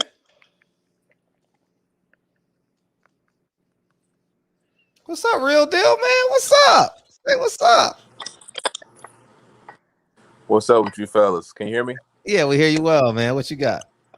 And nothing much, man. What's going on with you guys, man? We feeling good. Oh man, I just wanted to say what's going on, brother Bill. First of all, you know, yeah, man. I hope to see Devin. Just touching on what you guys were saying. I hope to see Devin. I hope these people get in the ring with him, man. I hope he has a successful career. And you know, we just see some good fights out of him. You already know how I feel about Devin, so it ain't no question, it ain't no misunderstandings about it. You know what I mean? I also want to say, Bill, you know what I'm saying, I appreciate you know, the things you do for me as far as bringing me into the camp, and I've just seen a lot of things within the camp that a lot of the people don't see. Right. Like I said, I just appreciate it. So when people say, so when people say certain things, you know, I speak up, because I say, no, that's not what it is. That's not what's going on. You know what I mean? For the most part. But like I said, I really want to see Devin win, and y'all know how I feel about it. Man, I believe he's gonna be the next biggest thing in boxing. You know what I mean? Absolutely, Real Deal. I appreciate you, man. I appreciate you coming out, man. And you know, shit, man. Man, just shit, keep coming, bro. You know what I'm saying? You know where we at. You know where we get down at, bro. So you always welcome, all right? Oh yeah, you already know what it is, man. Hit me anytime, bro. Hit me anytime. Absolutely. All right, salute to you, Fred, Bill. Hey, listen. With me and Real Deal, right? Real Deal, when he come in, I'm like, bro, come on. Let's go over here. Go. I was like, film me. Put the camera in. He's like, no, bro, I want to just stay back. I don't want to get dead. I was like, no, man, go over there. What's that? He's like, bro. Hey, is that facts, people, bro? because people don't know. Devin is the boss. You just gotta be in. You gotta be in the camp. When you come in and you walk in the door, you just feel the energy. Nothing move. Nothing. If it don't look right, he gonna speak on it. The filming and everything. Tell him again, man. Tell him who the boss is, man. They don't be believing that shit, man. You know what I'm saying? Devin is the boss. Period. Devin is the boss. I'm gonna tell y'all a quick story. I'm in the gym. I messed around and he did some sparring, right? And I got some footage of him coming down the steps, and I had posted it, right? And he you know, he left me a comment. He was mad, but he wasn't like he wasn't super mad about it. But like, he don't play about certain things, you know what I mean? And I shouldn't even have did it. So First of all, let me apologize for that. But it was just some footage of him coming down the steps after the sparring. I didn't get none of the sparring. You know what I mean? But like I said, Devin, he's And who aware. told you? But see, I was the one that told me and you was sneaking trying to get it though, right? Right? Yeah, Bill. Yeah, Bill got messed around and got me in trouble. Boy, Bill, I had you. Hey, don't go in the gym and listen to Bill. Come in the gym, just pay attention. And what I try to do is I try to make eye contact. Me and Devin be making a little eye contact when it's cool to film, this and that. You know what I mean? He'll let you know what's going on. But for the most part, you say don't listen to Bill though, huh? Hey, I'm telling you, when you come in the door, listen to Devin. That's a great But story. I don't want to hold y'all up, man. I appreciate you, brothers, man. Fred, I ain't seen you in a minute, but I'm watching. Yes, man. Even Thank you, though I'm dog. not on here, I'm watching. So I know that's love, King. Thank you. All Thank right. you for the support. For real talk, dog. Yeah, absolutely. And thanks, Kane. Appreciate you. See you soon. See you soon, yeah, real deal. you know I'm gonna hit you, BH. Okay, for sure. Hey, Fred. Yes.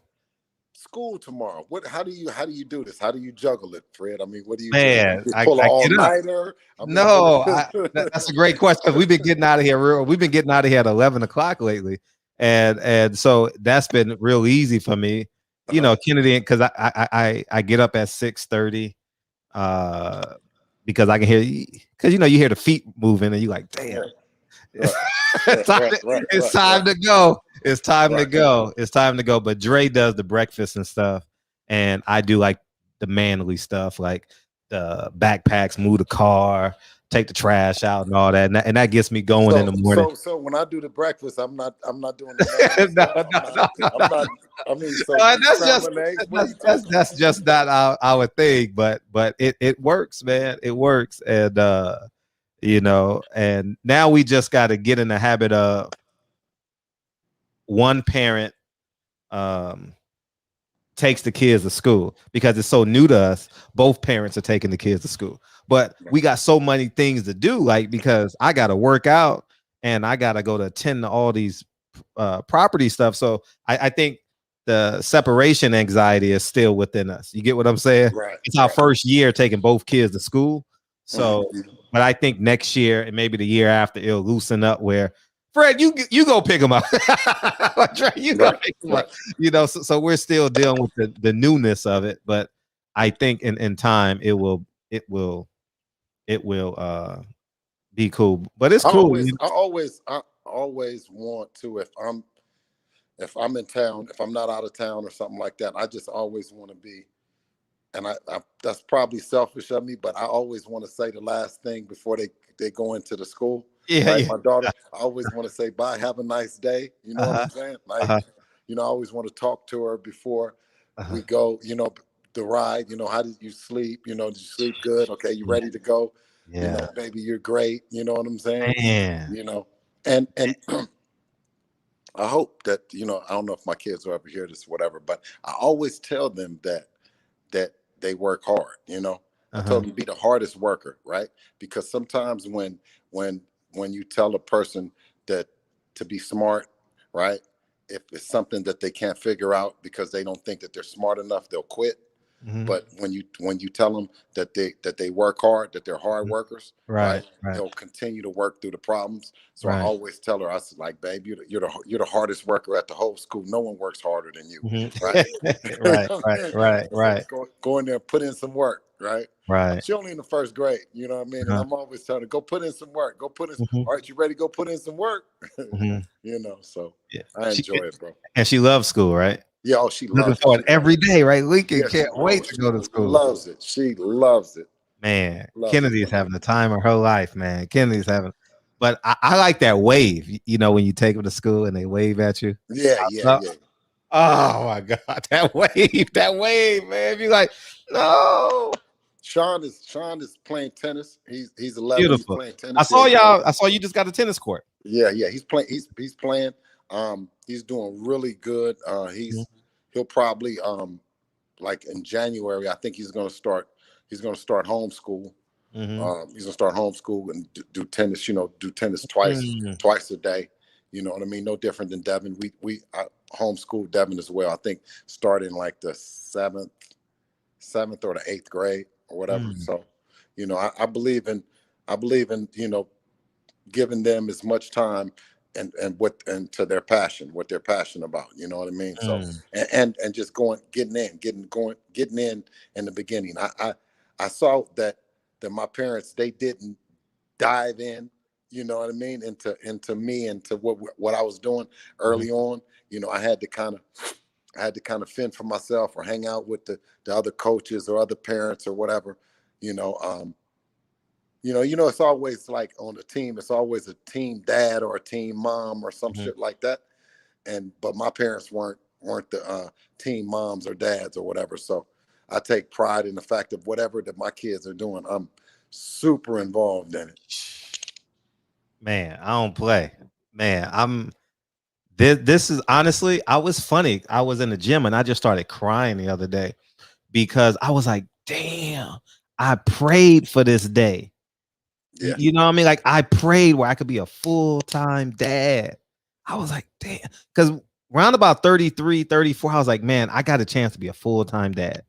You know, if I just stick it out, if I don't go to Vegas and trick it off and fuck all these girls and buy all this jewelry, you get what I'm saying? Like, if I don't trick this shit off, I can do it. You know what I mean? Right. And about 2 weeks ago, 3 weeks, well, whenever school started, right? I was hitting a heavy bag, and I just started like not crying, but like tears. I was like, damn, I can really go to my kid's school every day or when I want to, or just be an active parent, and I think that speaks volumes about like the goals, like the goals that you ultimately set out for, and when you accomplish it, it's like, damn, it's really here, so Well, that's what parenting to me is.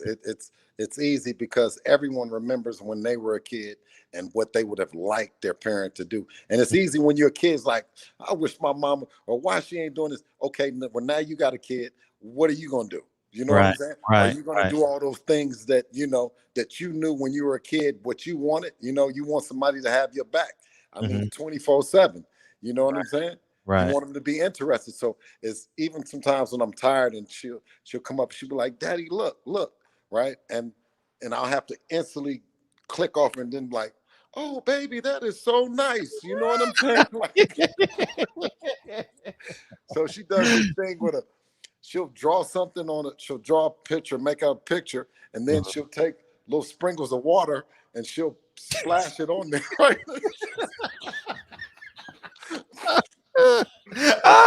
And she says, that's art. She says, look at my art. I'm look at my art, Dad. Right.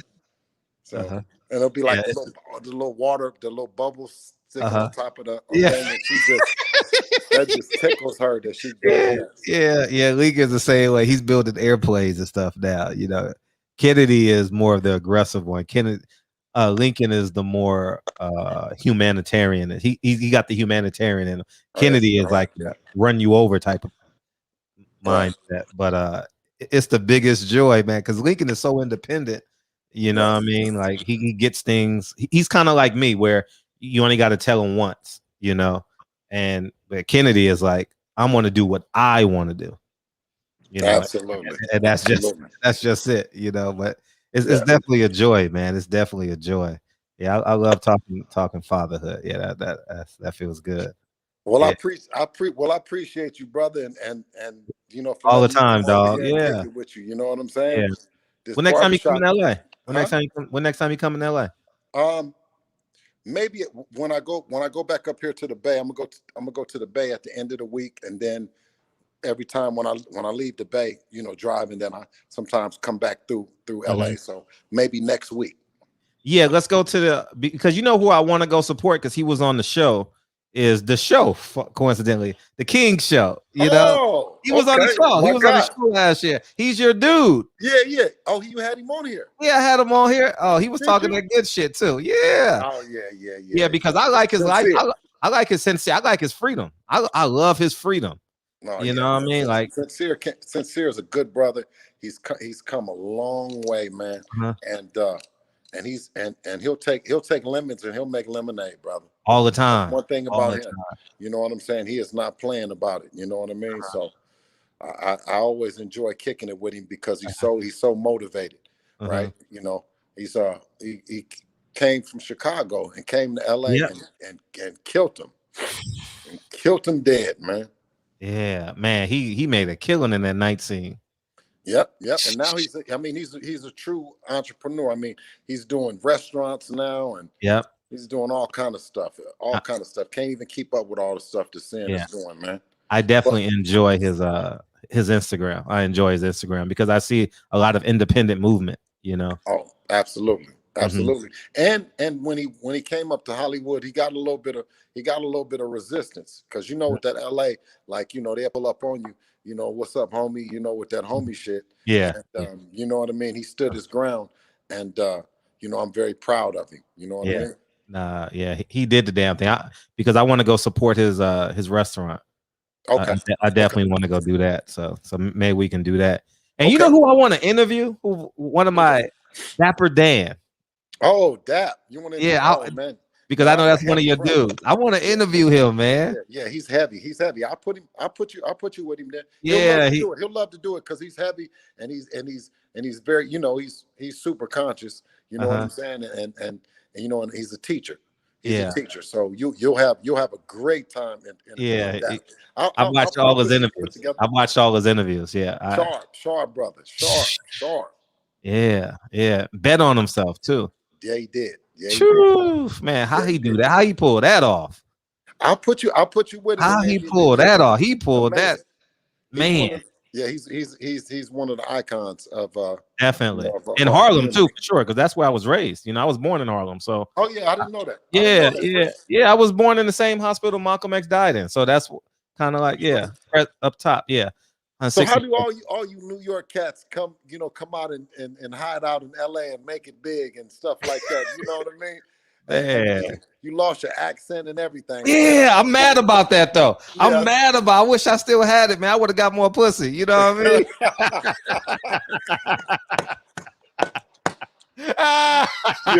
yeah, but I thought for sure. I was thinking that you was from LA, bro. No, I was born in New York. In New York. So I was 8. You know, my mom was on drugs, and then we came to LA, and she quit cold turkey.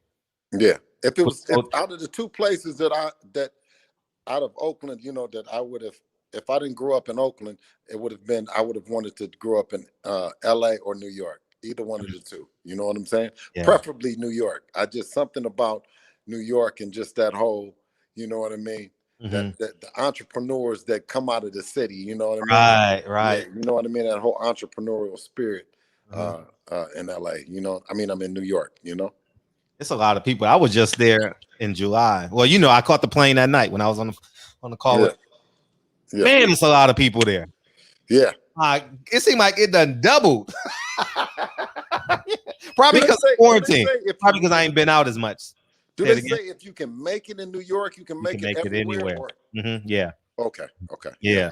It was probably because of quarantine too, and I haven't really had that physical interaction with people. So New York it was, man. The weather's nice right now too. It's great weather. Ironically, what I'm hearing is that New York is one of the cities that's now opened up. Like it's wide open right now, right? Yeah. It was open when I was there. And California is not right now, right? California is open. You just gotta wear a mask now. Oh, okay. You gotta wear a mask. Like I went to the gym. I had to wear a mask at Planet Fitness and all that. Yeah. Okay. So appreciate you coming on, man. Thank you, man. Hey, thank you, King. Man, I'll see you soon. Yeah, we'll see you soon. Appreciate it. Love you, man. Thank you. Peace. All right, peace, King. Yeah, man. What a great conversation. Damn, that was fun. Thank you, Mr. Haney, for coming on, man. That was a good conversation. Thank you, Champion Heart. Thank you, Deke. Thank you, Deacon 817, Real Kyle. Appreciate y'all coming in, and yeah, man, that was fun. This was a good show, right? Everyone got their point off. Whew. How do we debrief from that? Man, I want Dame Dash in here so bad. You don't know how bad I want to interview Dame Dash. You have no idea. Dude, that Breakfast Club interview, he did 4 or 5, 6 years ago, it's funny. You know what's funny about that? is they didn't understand him. They was like, what are you talking about? He says, how much you making a year? I'll pay you. Come work with me. I'm gonna make you a boss. What are you talking about? Next thing you know, Charlemagne is partnering up with iHeartRadio to create his book deal, his own podcast. Now he has this kind of like not a Ponzi scheme, but like a pyramid scheme of podcasts, and they all under his umbrella. Obviously iHeart puts up the money, so he's like the middleman or like the agent for it. Agent meaning the pursuer, not agent as in COINTELPRO. So, but yeah, man. So that Dame Dash, I want Dame Dash. God, I want Dame. Man, you have no idea how bad I want to interview Dame Dash. I think it'll be more of a conversation too. I really like Dame Dash. Really, really like Dame Dash. Really like Dame Dash. I think that'll be fun. We're gonna get him because we're well connected, because Senator Eddie Melton is good friends with him, and we'll see how we'll do with that, man. Shout out to Senator Eddie Melton. I saw his stories. He was in LA last week. So yeah. But yeah, Sincere, his friend, man, complete independence, man. Sheesh. Man, complete independent. I love his story. Like Andre Berto, they just do what they want to do, man. You know what I mean? It's not the money, it's the freedom they have, man. Just do whatever they want, man. And they don't waste a lot of they play a lot, but you can see like in the midst of their playing, you can see like the business deals that they making and how they moving. It's beautiful to see. So, but yeah, man, where we at with this? We good? Are we good? We can get out of here now. We can get out of here. Deacon 305. I got you. I'll send you the number. I'll matter of fact, why wait? Donate. Right. Why wait? It's coming right now. Let's do this right now, big homie.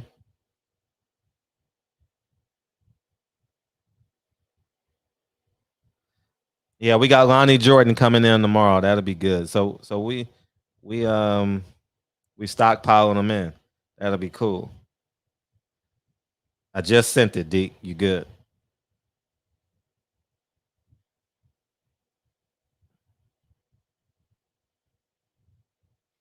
Yeah, man. So we out of here, man. Someone got to tell me.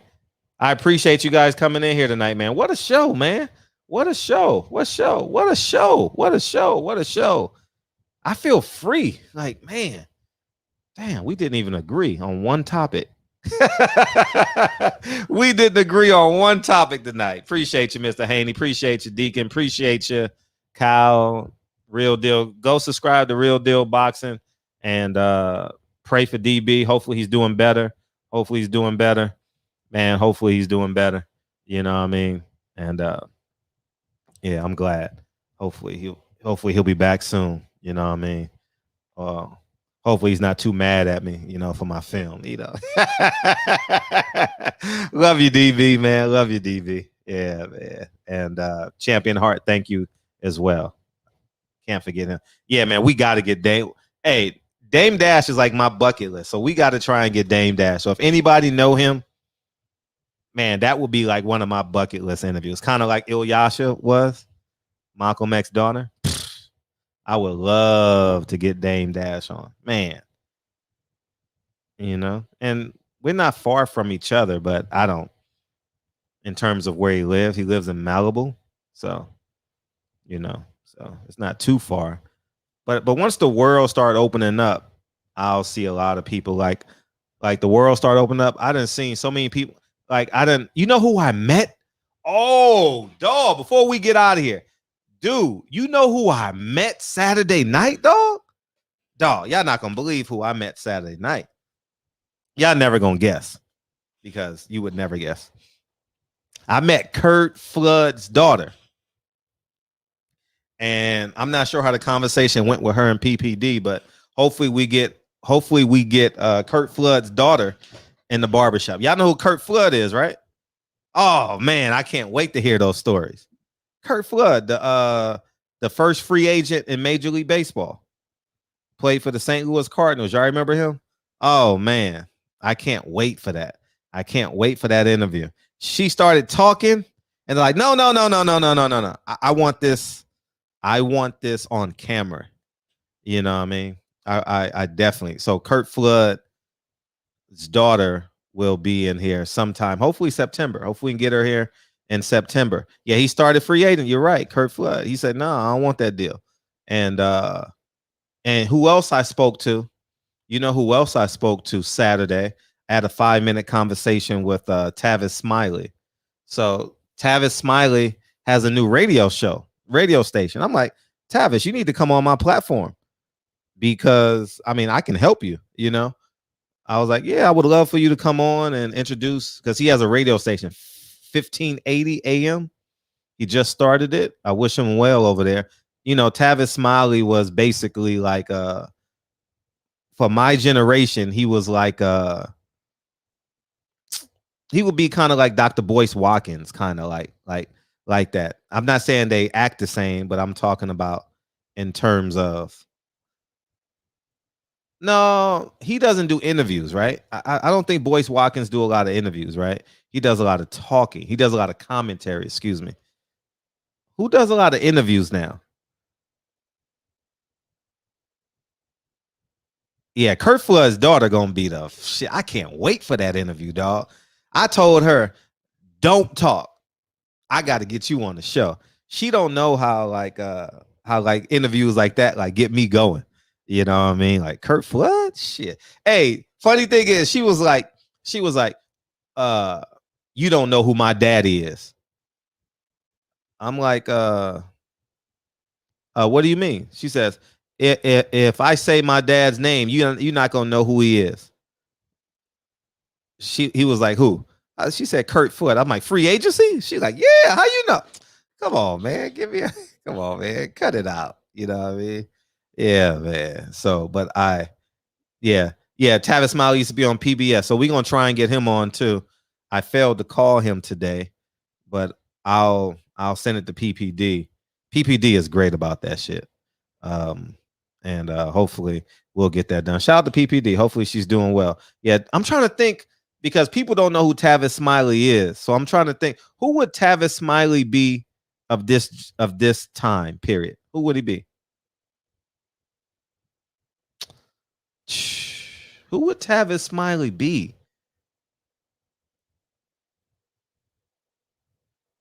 Who would Tavis Smiley be?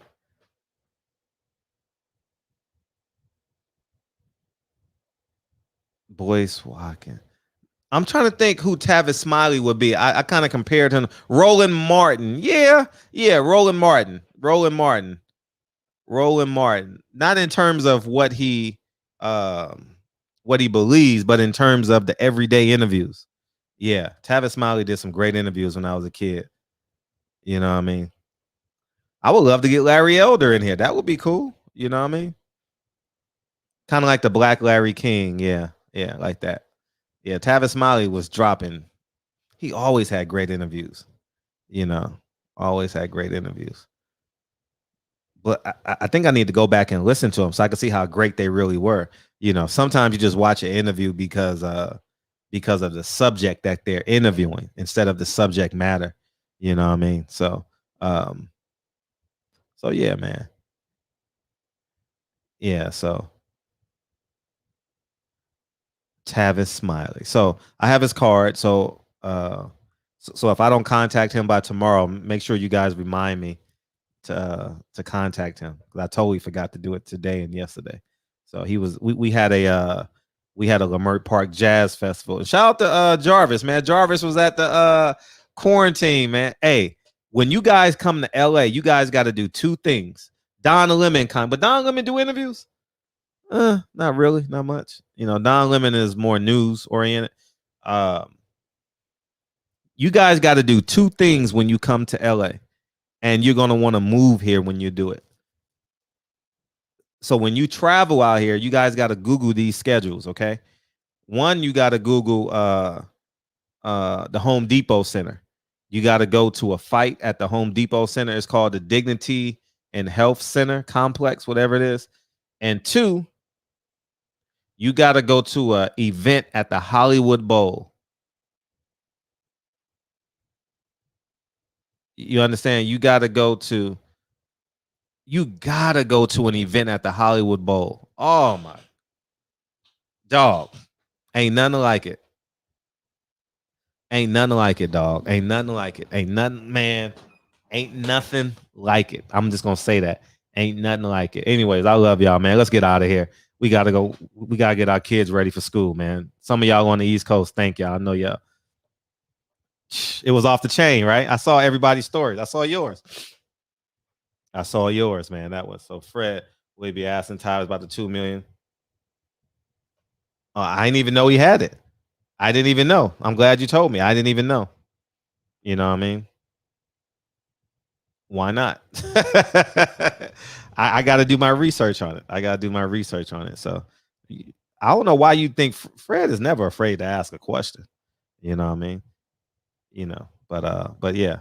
And feel free to super chat that question in. You know, so anyhow, man.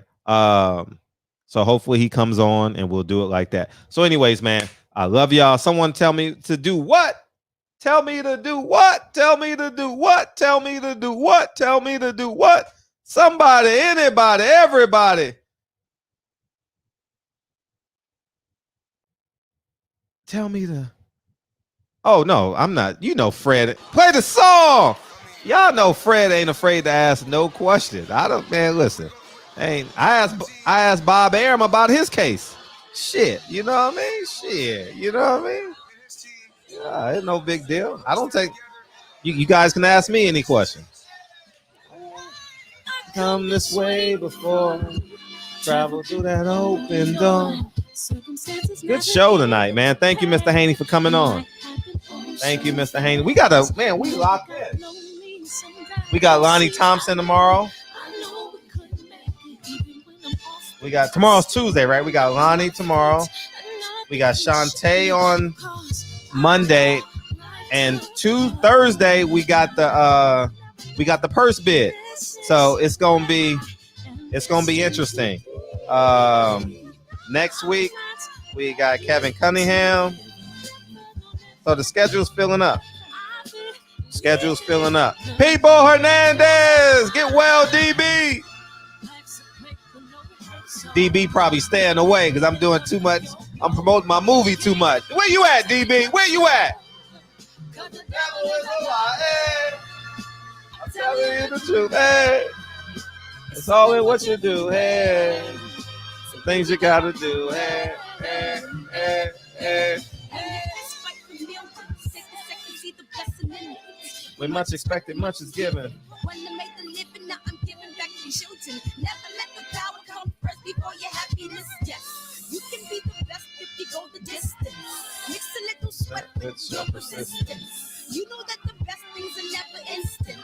Just shine up, let them see your brilliance. Get up, open up your words now. It's the moment of truth. No backing down.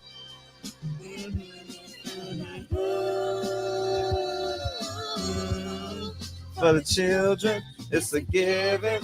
Gotta give it, be a blessing. It's my personal statement. Run a game like this. Be the greatest. Yeah, bobbing and weaving and changing up like a Rob G film. I do it for all my people. Man, I feel good about this show. This show made me feel good. I feel optimistic. Man. So you gotta give back, give love.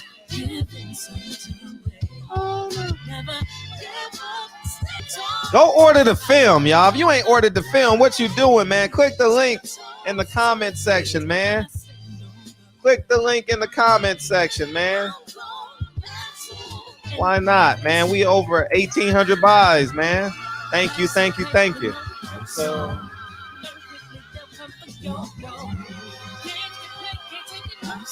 Why, y'all? Because the devil. Oh, we way over. We 807. Thank you.